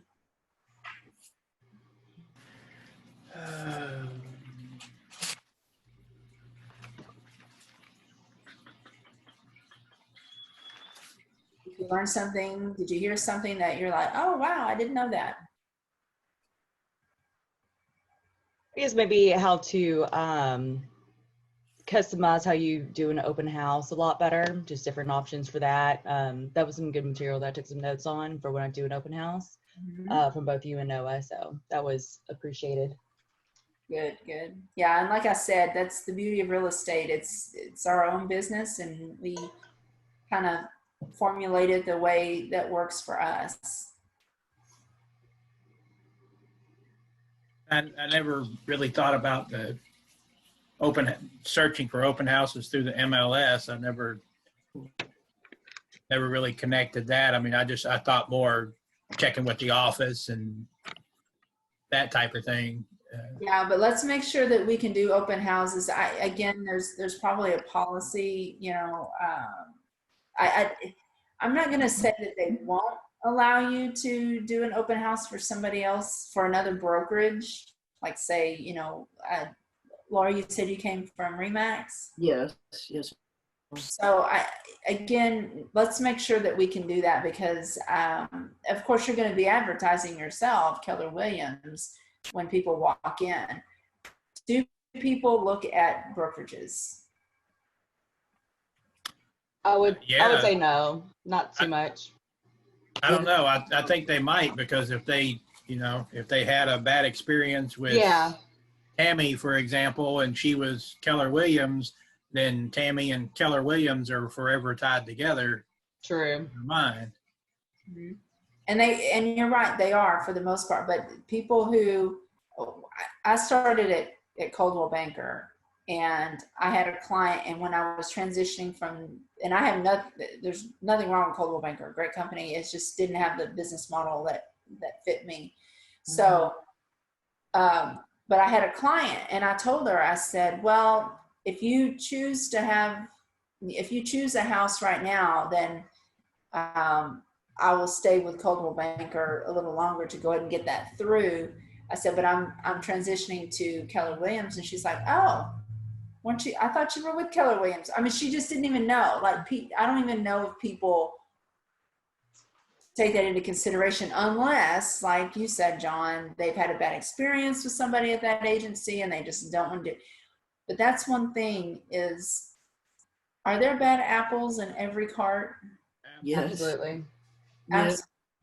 So never ever, so you may come up against, say, a Remax agent, I'm just going to pick on Remax, who was awful, didn't communicate, would never answer their phone, just didn't negotiate well, the whole thing, right? But does that make all of Remax bad? No.